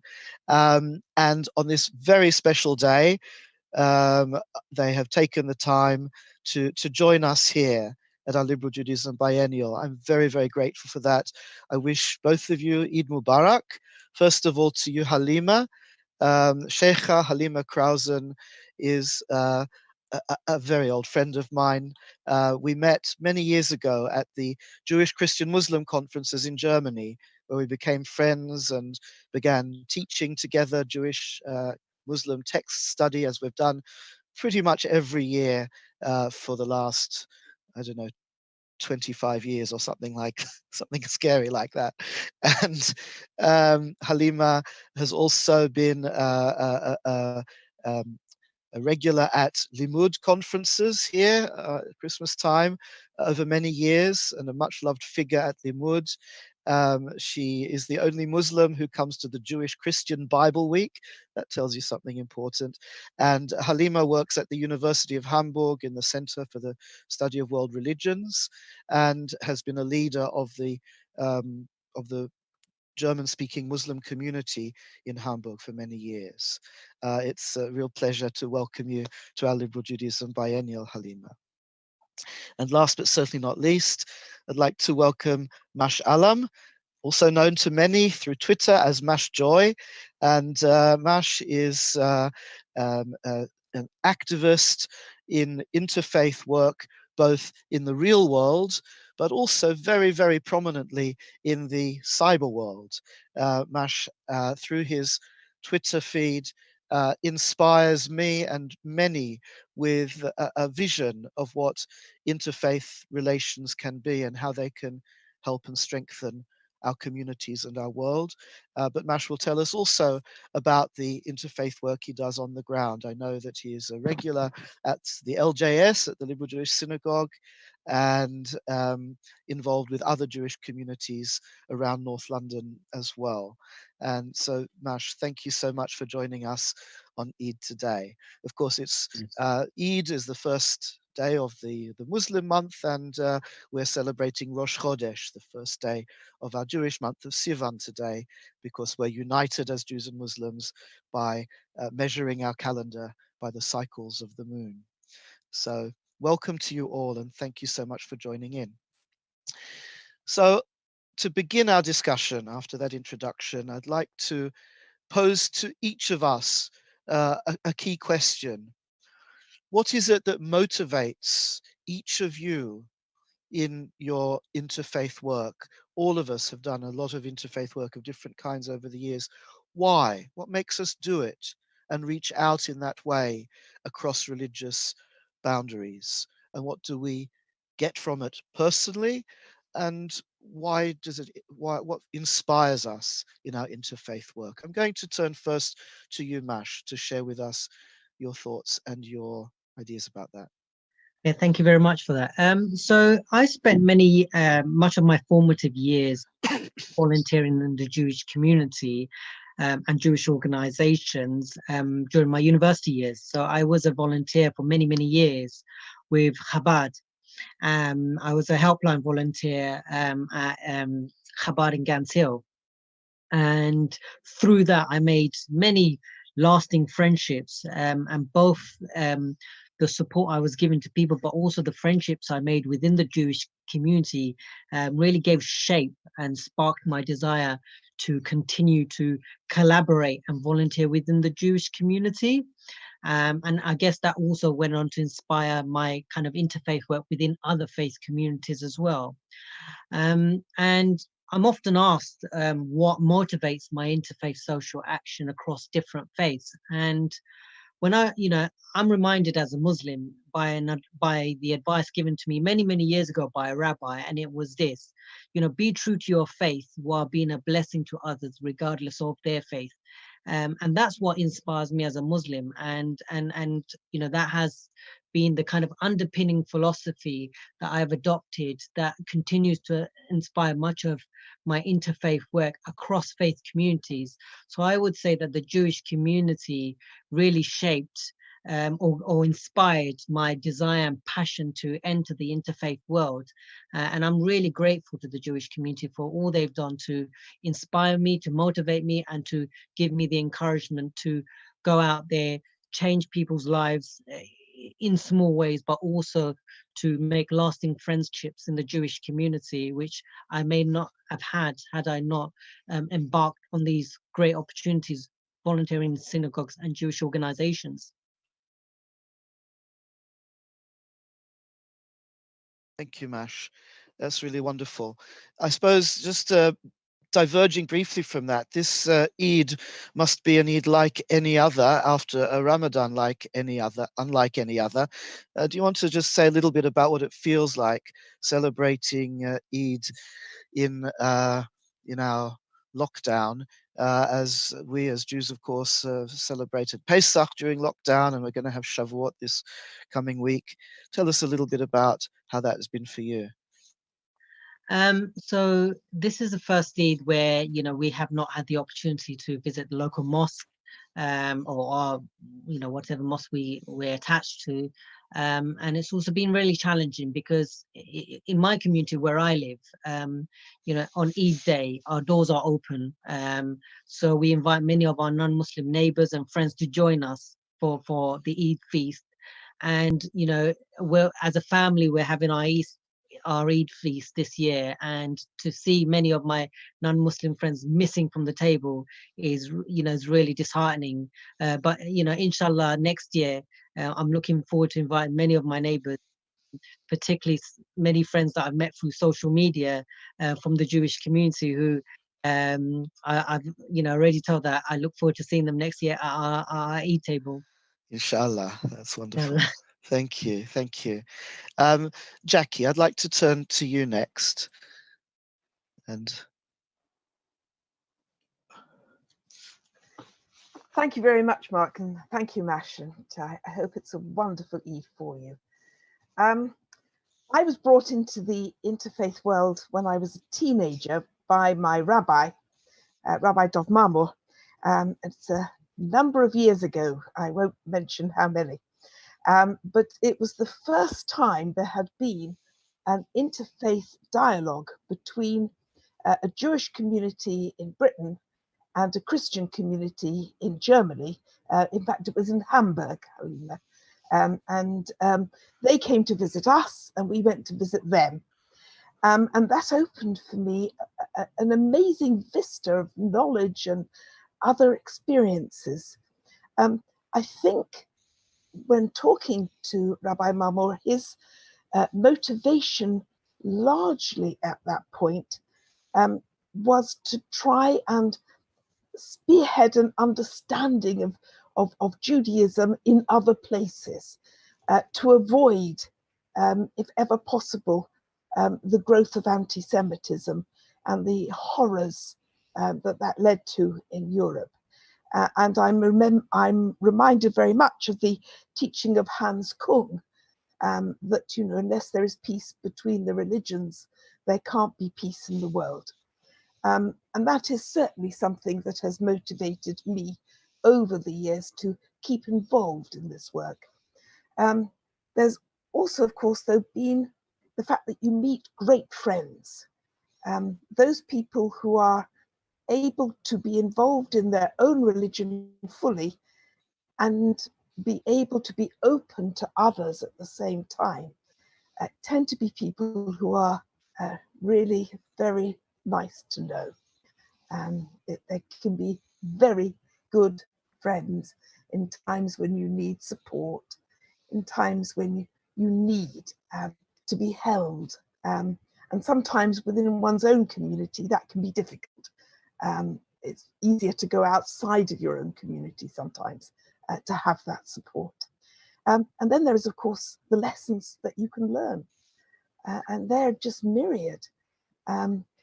Taking me back to Jewish, Christian, Muslim events in Germany, which I was part of very much as a Lübeck College student, there was a teacher there from the Muslim community, and I can't remember his name, which is terrible, but I very much remember sitting in his car when he was driving on an Autobahn at sort of 50, 60 miles an hour with his eyes shut, saying mantras And I thought, well, he's got faith. And if only I can learn that faith from him, it will serve me for the rest of my life. So that's just, a flavour of what one can learn over the years. I know of rabbis who have been known to drive along saying psalms with little attention to what's actually happening on the road in front of them. Thank you, Jackie. And we'll come back to you for more detail on that later. I'd like to invite Nathan to share his thoughts with us about that.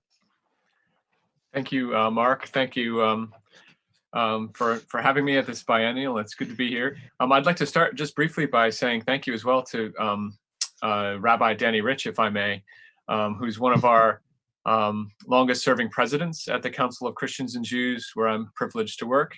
And Rabbi Danny also is, I believe, our only president who's chaired a CCJ branch and even helped set one up. So I know how important interfaith dialogue is to Rabbi Danny. So as he steps down, just a word of thanks.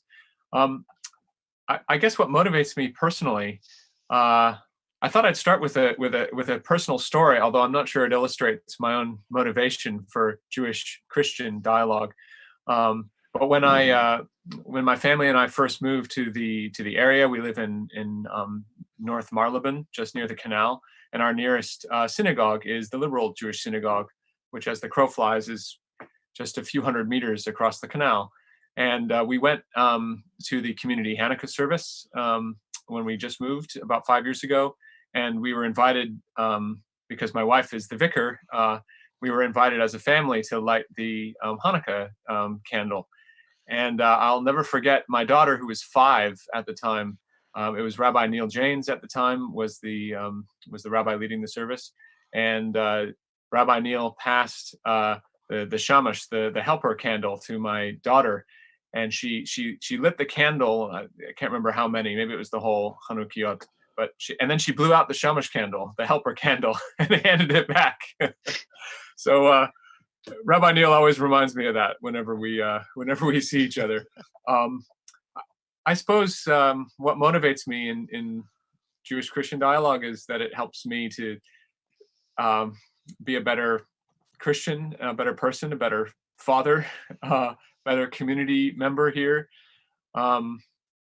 I suppose in particular at this biennial, with liberal Judaism in mind, I'm inspired by the courage of liberal Judaism to ask difficult questions.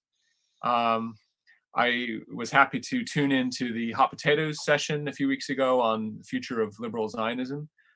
I was really impressed with the breadth of dialogue and the candor and the courage of well, even just to put such an event on, really.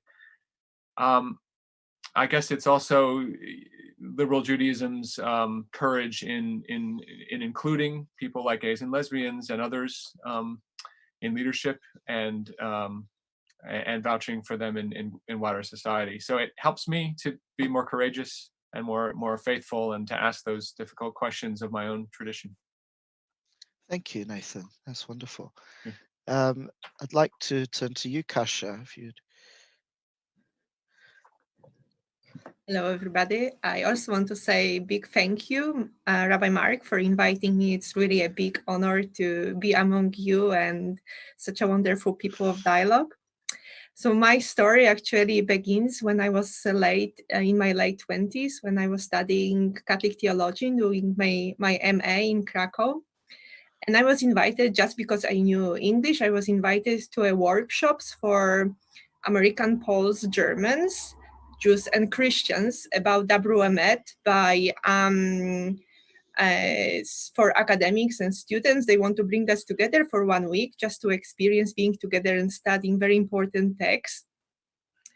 And want to just quickly tell us what Dabru Emet is, Kasia, because yeah, not everybody. It was one of the first responses to document produced by Vatican II Nostra Aetate Catholic document about inter-religious relations of Catholic Church toward other religions. And Dabru Emet, it is from Jewish side. At that time, it was mainly written and signed by progressive Jews, but as much as I know, they are also now some Orthodox rabbis who signed it. And we were very excited to read this document and study this document together. And there was a rabbi, first time in my life, I met a living Jew and a rabbi, and who was very highly influential on us. We were my friends who were there as well. His name was Rabbi Michael Zigner, Zichrono Livracha. He died a few years ago. And I remember, just to bring how inspirational he was, I remember one moment we were standing in front of a Catholic church whose name was Immaculate Conception. And I remember an American Jewish person came to me, a woman, and she asked, I was just at the beginning of my theological studies, and she said, so can you explain what does it mean, this dogma, Immaculate Conception? And I just didn't know where to start. And I remember Rabbi Michael jumped into the conversation, and he, within 2 sentences, he was able to explain this very, very difficult dogma. And at that time, I thought, if a rabbi so deeply rooted and loving Judaism can know so much about Christianity, maybe this is a path for me to follow. And it was like a big motive to learn more about Judaism, live Judaism today. And it led me to what I am doing right now. When I finished my Catholic theology, I asked Sisters of Zion to join them, a religious community. I thought at the time this is my path where God wants me to be. And I chose this particular Catholic congregation because of what they do of their life dedicated to dialogue and reconciliation. In our constitution, the most inspirational line says to be a witness to the love of God to the Jewish people, and to be dedicated to work in the church, to be close to the Jewish community, and to work for the world of social justice, peace, and love. And of course, there are various ways of doing it. For me, it is dialogue and it is theology. And as I said, this meeting with Rabbi Michael led me to ask if I could continue my further studies in Judaism. I chose, and I asked to be a PhD student at Leo Baeck College, an open university, and Leo Baeck College kindly welcomed me with open arms. We have a very long relationship with this college since the very early beginnings. And the dialogue there, it's amazing for me because it is dialogue through our conversations in the corridors, in the libraries with my very dear friends. And it really gave me a lot of opportunities to deepen my own faith, but also to understand Jews and Judaism. And I learned a lot, and I am deeply inspired by how liberal Judaism and progressive Judaism relates to social justice. It's a huge always motivation for me to this work, to be attentive to what's happening in the world and how we can respond. Also inclusivity. We, unfortunately, in Catholic Church, we have still a lot of domains that we can be more inclusive. And I learned this a lot for my own life and for my community. And yes, and of course, our theological discussion led me to deepen my own spirituality, my own scriptures, and I'm using a lot of sources, Jewish sources, to teach in amazing places, also with my rabbi colleagues and friends, I think. Thank you, Kasia. I'm going to ask you also to tell us a little bit at this point about your work elsewhere in the world, because I know that you do important work both in Bethlehem and also in Poland. And it'd be wonderful to hear a little bit about those as well. Yes. So as I said, every Sister of Zion responds differently to the inspiration. For me, it's teaching. And 2 years ago, I was asked to go and teach at Bethlehem University in Palestine, West Bank, where already a Sister of Zion was teaching there. And she was teaching Introduction to Judaism to Palestinian Christian and Muslims. And I was asked to do a intensive module on Jewish pilgrimage. And it is amazing because even though I am teaching Jewish pilgrimage, but I have to also do Introduction to Judaism, History of Judaism, and everything related. And the classes are very small. They are Palestinian Christian and Muslims. For me, the main aim is really to a little bit influence how they see the neighbors, so Israelis.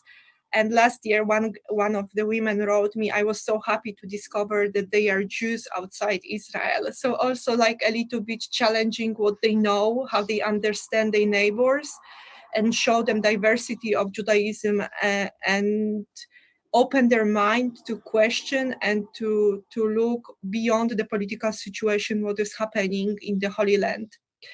And in Poland, I do two things right now. I'm living in London, but as a Poland Catholic, it's quite challenging for me to engage in Jewish-Christian relations. Sometimes it's challenging from the Catholics, and sometimes it's challenging from the Jews.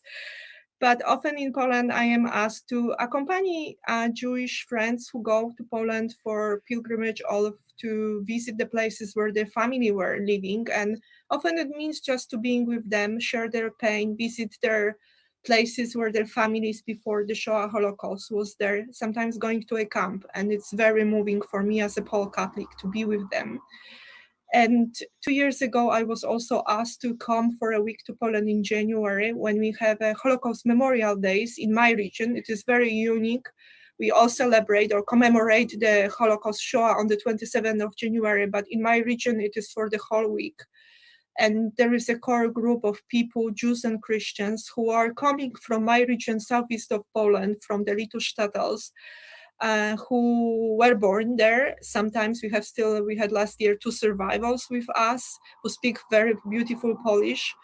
And we go to schools and to small communities to teach Poles about reconciliation and why the memory of Shoah and the Jewish community is so important for them, for the young people in those schools.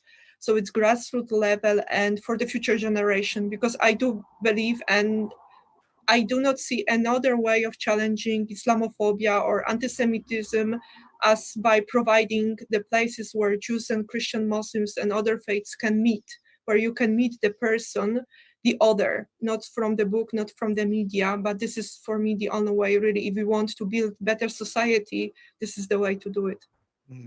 That's so inspiring. Thank you, Kasia, for sharing that with us. I'd like to turn now to my colleague, Rabbi Dr. Michael Hilton, to share with us something of his inspiration. Well, good day, everybody. It's great to be part of this event and the biennial. And I think we've already heard that it's the stories that we've heard remind us that it's the people we meet who motivate and inspire us. And I've just been looking at some of the comments on the Facebook feed, and it's good to see the people watching this finding echoes in their own lives and finding particularly what Kasia has just said, really inspiring. What amazing work you've been doing. But the humorous parts there as well, Jackie, your story about inattentive driving, there's many echoes for me from interfaith residentials I've attended. And Kasia, your mention of the Immaculate Conception, you had it explained to you by a different Rabbi Michael. Well, this Rabbi Michael, in writing a book about the Gospels of Rabbinic Judaism, managed to get the Immaculate Conception muddled up with the virgin birth, which showed my terrible ignorance. For those who don't know, the Immaculate Conception is about the birth of Mary and the virgin birth about the birth of Jesus. We've just finished at the LJS a whole course based around gospel and rabbinic texts, based around a book I wrote some years ago. And it's been great to have both Nathan and Kasia as teachers on this course. Bringing people together is inspiring and motivating. I'd like to make 3 very brief points. First one is that this event is itself inspiring and motivating. We meet as friends, old and new, and you who are watching will notice in particular that not one of us is simply explaining our own faith. That's not really what we do in dialogue. We're talking about the dialogue that we do, the meetings that we have, that we've had, and we're aware as we do that our own faith can be deepened by learning about and from each other. Secondly, for me, the work that I'm currently doing as part of Harrow Citizens is inspiring. We're a network of schools, churches, mosques, and synagogues, the synagogues being Kolchai and NPLS, Northwood and Pinner Liberal. And we do our campaigning on refugees, on homelessness, and on mental health together, because we're aware that our different faiths inspire us to a common goal of a better society. And finally, and most importantly for me, I'm inspired and motivated by constant discoveries of the way in which our Abrahamic faiths are intertwined. And I've been studying Christianity and Islam for many years, and I'm still finding so much that is new in the historic links between us. A few days ago, Muslims celebrated Laylatul Qadr, the night of power or destiny or value, when it's believed that the Quran was sent down from heaven and the earliest section given to the Prophet Muhammad. This coming Thursday evening and Friday, we Jews will celebrate Shavuot, the anniversary of the giving of Torah on Mount Sinai, when we're told God descended in fire. And in just 1 week's time, Christians will celebrate Whit Sunday, when it's believed the Holy Spirit descended in tongues of fire, inspiring the first disciples to speak in tongues and to go out to the nations to proclaim the new Christian message. These links between our faiths are no coincidence. The Laylatul Qadr inspired the Tikkun Leil Shavuot, the late night study that we do, which was first recorded in the Zohar. The powerful Christian narrative about the tongues of fire inspired our rabbis to reinvent the biblical harvest festival of Shavuot as a celebration of revelation of Torah. When we discover links like this, we not only learn about each other, but ultimately we deepen and enrich our own faiths. And for me, that is what is truly inspiring. Thank you. Thank you, Michael. That's wonderful. Yeah, a couple of years ago, I spoke at an interfaith iftar event in Leicester, where one of my congregations is located, and I found that on that particular year, Laylatul Qadr and Shavuot were going to fall on the same day. So I was able to speak about that, and I think there's a medieval Muslim scholar who said that all the revelations took place during the month of Ramadan, on successive weeks of the month of Ramadan. So that's another interesting Muslim spin on that. Ibn Kathir, I think it was. Thank you for that. Before I move on, I just want to ask if you want to share with us, you mentioned the people that you meet and how important that is. And I know your first important book in an interfaith area was written with the late Father Gordian Marshall. I'd like to just share a word about him, because he's someone that Halima and I also remember with great love. You need to unmute yourself again, Michael.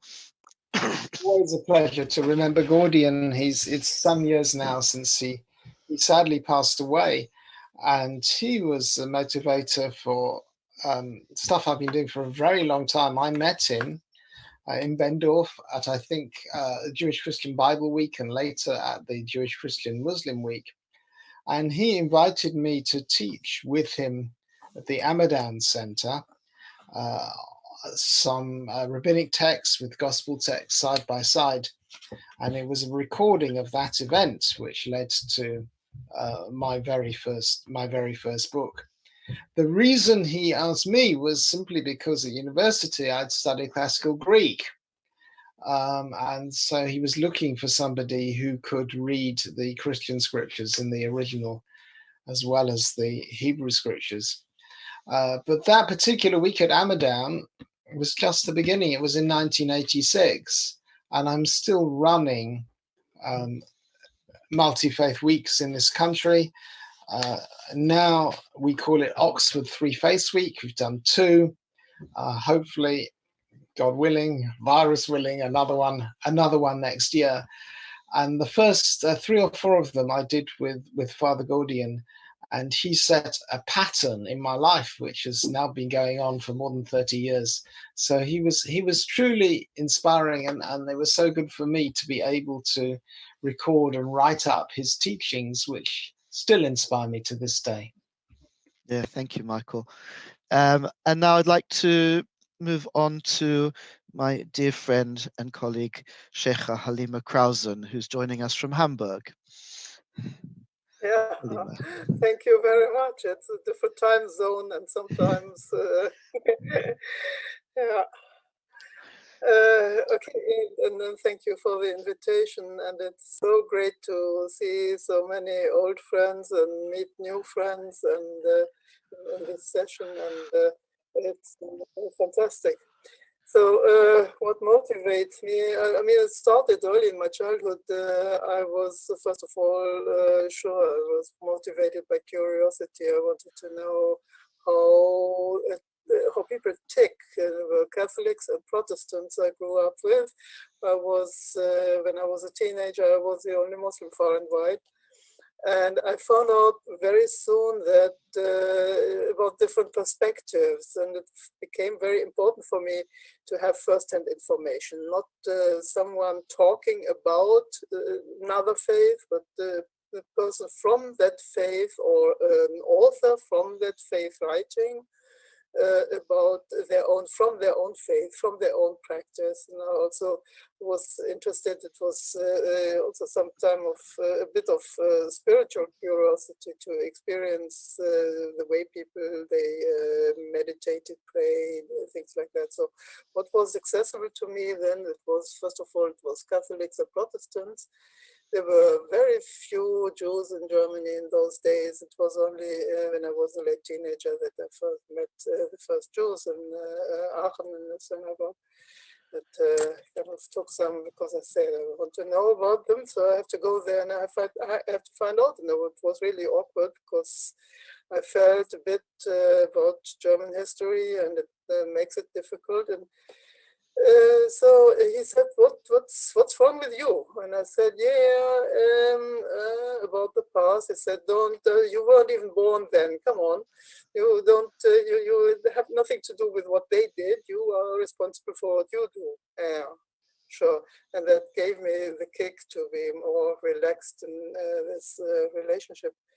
But much later, I mean, in the course of time, I made many friends from different faiths, and with the friends, it also meant exploring each other's faith. And I found that there's so many. It came to think about different faith traditions, almost like languages.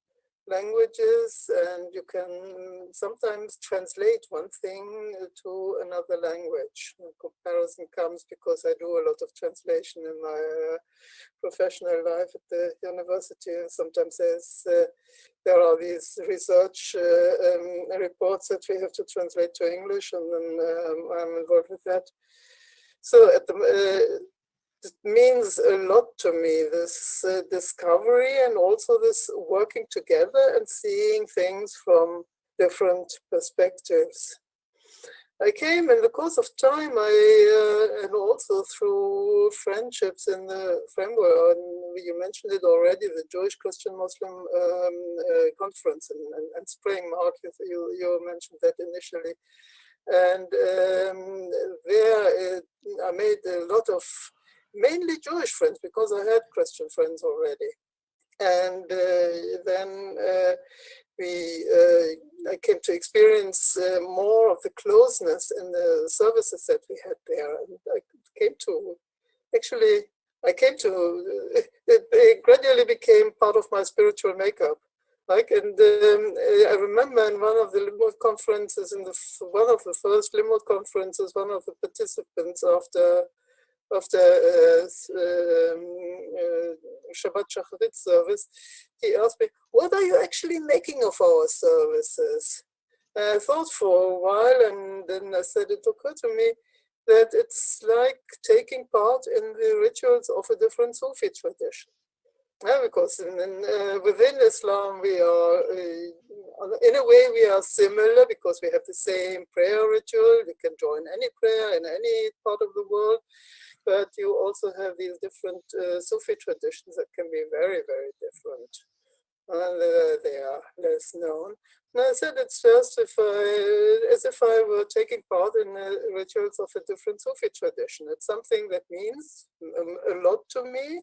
It's not the thing that I'm used to, but it's it's that.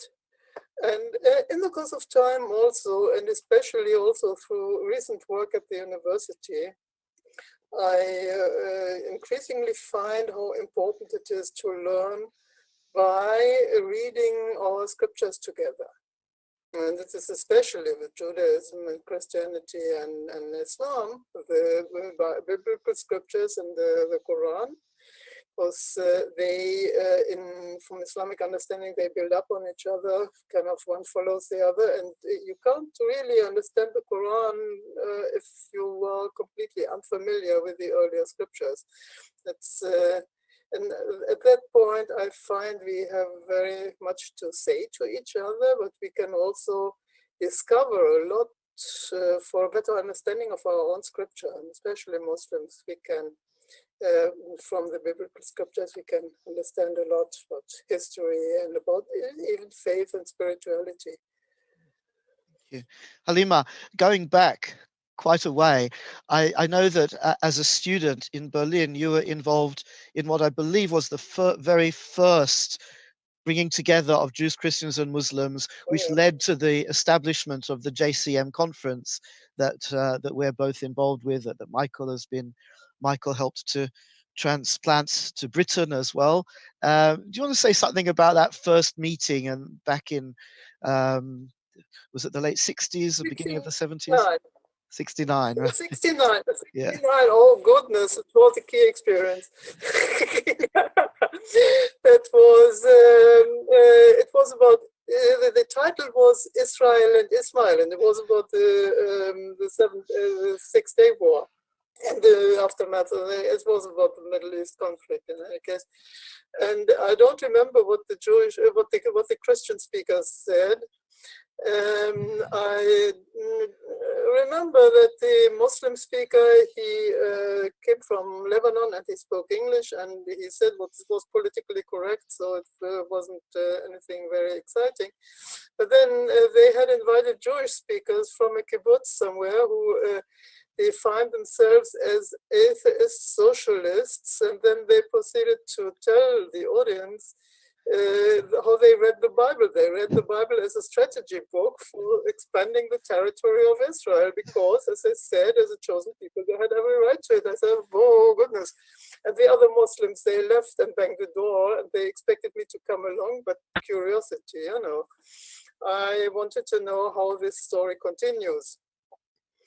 And right enough, there were Rabbi Lionel Blue and Rabbi Albert Friedlander, who then stood up and told them off and said being chosen doesn't mean a privilege, it means an obligation, it means a moral obligation. So I said, wow, Because until then, because Muslims, of course, we think that we are, we also believe that we are a chosen people, and it says in the Quran, God has chosen you, and so on and so on. And I said, oh, please leave me alone with that idea, because it only makes you arrogant. But then I thought, you know, if you are chosen for a responsibility, it means for a job, and I'm chosen for my job, and you are chosen for your job. So we could meet at some point and maybe cooperate, and you do your job, I do, and then the world is going to be a better place. And that's what got me hooked up with the JCM later on. Really. That's lovely, Halima. Of the many wonderful stories I've heard you tell over the years, one of my favorites was of the time that you'd attended a major interfaith event in Jerusalem, I think it was, and on your way out via Ben Gurion Airport, you were being given the usual hard time by the security people there, given the third degree, and you ended up, to prove that you knew something about Judaism, you ended up reciting a poem by Rav Kook, the great great mystical rabbi from the 1930s. And then another time, I think you told me you were trying to get into was it the Temple Mount with a group, but you weren't dressed as a Muslim that day, and you had to recite the Al-Fatiha for the guards there to prove that you were actually a Muslim. Have I got that one right? No, I was properly dressed. There's nothing, okay. I mean, I didn't run around but he was very suspicious, and then he wanted to check if I am a Muslim, and he asked me to recite Surah Al-Fatiha, and then it occurred to him that that was too easy. Any atheist even can memorize Surah Al-Fatiha. It's not something different. So, and I finished with it, and he was still thinking, and I said, shall I continue? And because he was still thinking, and he was waiting, he needed time, huh? So he said yes. So I continued with this Surah Al-Baqarah, that's the second surah, which She's is the longest. one in the Quran. Thank you. He said, oh, please, stop it, it's enough. I love it. I love these stories. And the other thing about you, Halima, is I know that you've made several trips to Iran as part of your scholarly life, and that you visited many times the synagogue in Tehran, and at first I think they were a bit scared of you. Who is this Muslim woman who's coming into our synagogue? But you've become a great friend and a support for the Jewish community in Tehran, and brought some of them to the JCM in Germany as well. So I love that synagogue, and I love that service. Nowadays, when I think of Lecha Dodi, it always comes to my mind with the melody of the synagogue in Tehran. Yeah. Lovely. And I mean, many of us who go to interfaith events with Halima know that she knows more Jewish prayers and more Jewish songs than just about any Jew does. So you're a wonderful inspiration, Halima. So I'd better say just a brief word, I guess, if I can do such a thing about my own involvement. I'm among various other jobs. I'm interfaith consultant for liberal Judaism, and that's, I guess, why I'm doing this today. But my whole life I see it as a life of interfaith dialogue. Right from my earliest years, I have early memories of primary school, walking around the playground, explaining the beliefs of Zoroastrianism to my best friend, and then in high school met very, very close friend who became my best friend, who is very involved Christian, and our friendship was based on a sort of a never-ending dialogue around Judaism and Christianity, including singing all of our choral melodies to one another, because he was in the church choir and I was in the synagogue choir.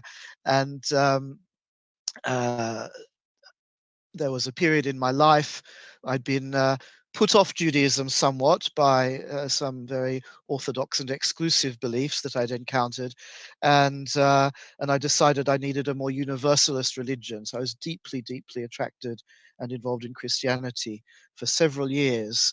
And my best friend at that point was a Carmelite friar, so I used to spend all my university holidays living with the Carmelite friars, and traveling around and visiting monasteries. This was in Australia, far and wide in Australia, and that was a wonderful, life-giving experience that I remember with enormous joy. And then it was at the JCM in Germany that I encountered Islam, encountered Halima. I remember the first time I studied with you, Halima, you were teaching a passage from the Quran, a very fascinating story from Surah 18 in the Quran. And I knew that there was a Jewish story. And usually when you find the stories in the Quran that have a Jewish parallel, the Jewish parallel is earlier. It's in the Talmud or the Midrash, pre-Quranic. And I was racking my brains, and I was looking up everything I could to find out where this Jewish story was that is a parallel. And I couldn't find it at all. And it was only back in London, after some research, I found that the Jewish parallel to this story in the Quran first appears in a Judeo-Arabic source from Kairouan in North Africa in the 10th century. In other words, as far as the evidence goes, this Jewish story, which is about Elijah meeting one of the great Talmudic rabbis, was actually based on the Quran story, or inspired by the Quran story, rather than the other way around. And that started me off thinking about the deep influence of Islam on Judaism. And in many of the fields I studied and taught, the influence of Islam was so great and so transformative on Judaism. And so I've been telling everybody about that at every opportunity since. And I'm not going to expand on it right now.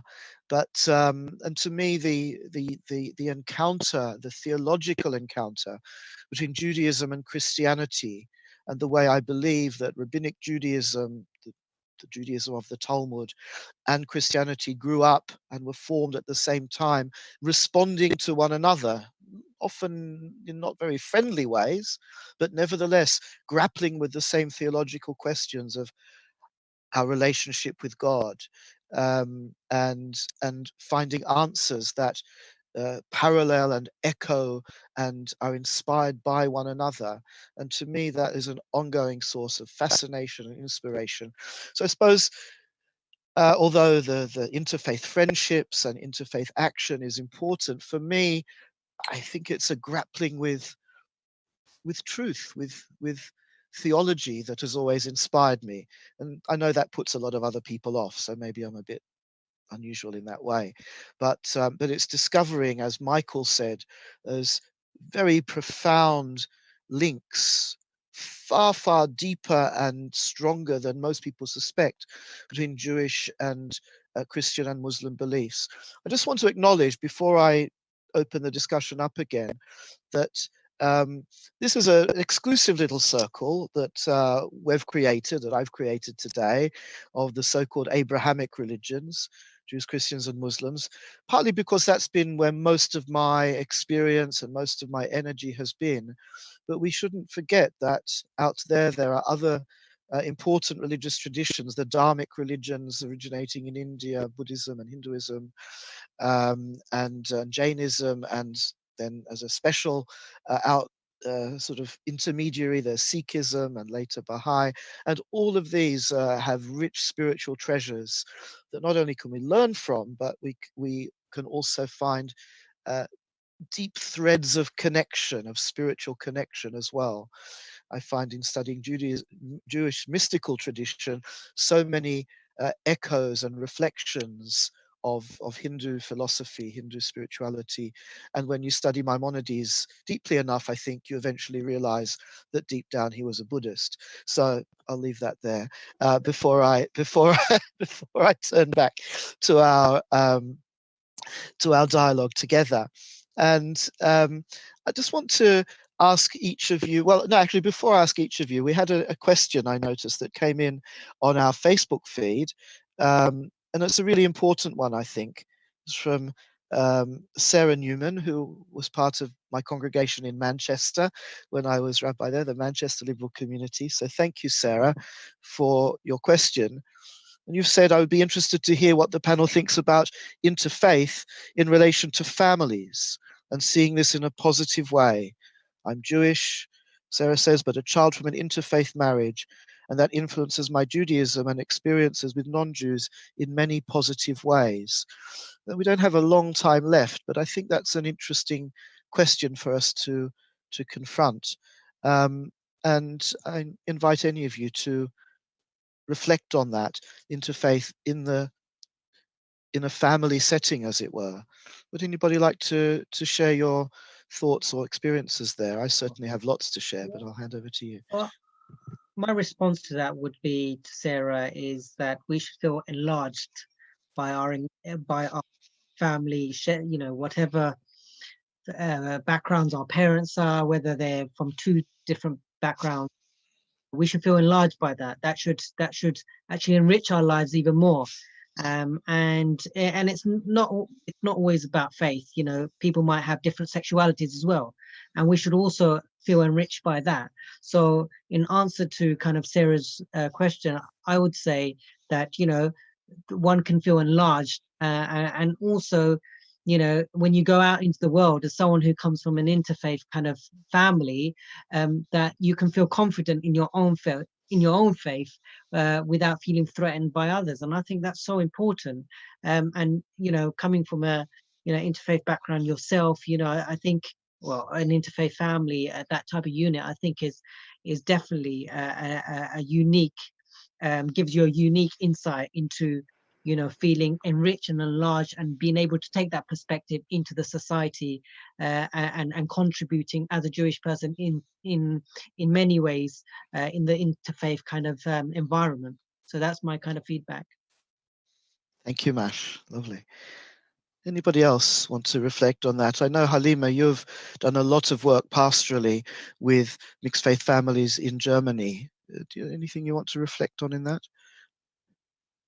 Yeah, well, if you do pastoral work, then of course you are confronted mainly with the critical points, and very often it needed a lot of translation work between the faiths and also between the cultures, because it's very often one person came from a Muslim, traditional Muslim culture somewhere in the world, and somebody else came from kind of everyday North German Protestant, I don't know what, half secularized background.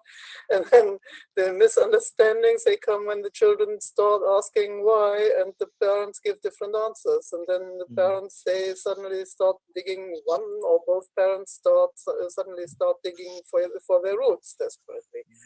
And then one or the other of the parents can become 200% that what he and she or she thinks that is their identity should be. So that yeah, it needs a lot of translation work and bridge building, and it's.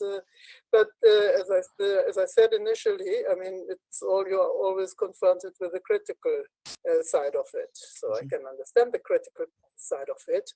I myself come from a family that is Protestant on one side and Catholic on the other side, and I grew up in a time when there were loads of claims of exclusivity around, and the others, they are wrong and they are going to hell. And this actually triggered it was part of the trigger for my own search. It can be that. They can also be very confusing. So yeah, let's try to make the best of it. Yeah, Jackie. I mean, finding during this period of lockdown that I've been getting an incredible number of inquiries from people who have come from mixed faith families, where unfortunately they've not been brought up in either. So there's no security, there's no of faith there at all. And suddenly in this lockdown period, they're confronted with trying to find out who they are. Where is the strength inside of them to deal with this crisis that we're in at this moment? That's fascinating. Yeah. For me personally, I just want to get this in because we don't have much time. As a liberal rabbi for many years, I've been conducting mixed marriage blessings, something that liberal rabbis have done for a long time, Reform rabbis much more recently. And occasionally I'm asked to do blessings with a minister from another religion, usually a Christian minister, and I do those. Obviously, it takes interesting interfaith discussion to formulate the ceremony itself. But what I want to say is that the reactions I experience from the people there, are so thrilled, so moved, so excited, simply at the sight of a rabbi and a minister, rabbi and a priest, working together in that way. And this gives people a vision of the possibility of very practical interfaith collaboration. And so I've always had the feeling that what I'm doing is a Kiddush Hashem. It's sanctifying the name of God, because it's showing people that, as Muslims say, Allahu Akbar, God is greater than any of the limitations, any of the restrictions, any of the narrowness that we human beings have. God is greater than all of that. And with goodwill, with friendship, we can achieve so much when we work together. We have maybe a minute left. Anybody want to say something inspiring in the minute that we have? And I'm sorry if you haven't had much time, but I think sometimes the people who have backgrounds from other faiths feel themselves marginalized in our faith. But when we do the kind of study which Mark, you and I have done, we realize that our faiths have never existed in isolation. And actually, they've always been influenced by other faiths. So this experience, which people sometimes feel is marginal, in some ways is actually central. Thank you, Michael. I'm going to have to wrap up. Mash, you have 10 seconds. I just want to say, it's a quote that I think underpins most of the kind of interfaith, and those that are confident in their own faith, they're not threatened, but they are enlarged by the different faiths of others. Thank you, Mash. That is really inspiring. And as Rabbi Lionel Blue used to like to say, Judaism for us Jews is our home, not our prison. We can go out, we can go visiting, we can maybe not under lockdown, but we can virtually visit one another. And thank you all for visiting us today, for being part of this really beautiful session. It's been a thrill for me. And I want to thank you once again. Eid Mubarak to you, Mash, and to Halima. Hope the rest of your day, the rest of your Eid is lovely. And thank you so much, Kasha, Nathan, Michael, and Jackie. God bless. Thank you, Mark. God bless, and goodbye to everybody. And thank you for joining us out there. And thanks for your comments and questions on the stream. Thank you very much. And all the best to everybody. Enjoy the rest of the day of our Biennial at home. Okay, I think I speak for everyone who was watching that and commenting and saying thank you, Mark, and what I can only describe as an all-star panel there. It was a really fascinating and interesting, and people have put in our comments, beautiful discussion. It's 1 o'clock now, so it's lunchtime. We've got a couple of lunch and learns going on, which can take place via Zoom. You would have been sent the links if you've registered for the Biennial. If you've lost the links or haven't been sent them, just find our Liberal Judaism at Home Facebook group, and all the links are also posted on there. Finally, to let you know, this live stream will be back at 2 p.m. We've had a lot of fantastic comments about the Lily's Legacy podcasts and clips that have been running throughout the Biennial. At 2 p.m, we've actually got a discussion on Lily's legacy and the history and heritage of liberal Judaism. So it's one I'd highly recommend, and we look forward to seeing everyone back on the live stream at 2. And in the meantime, enjoy your lunch and learns. Thank you.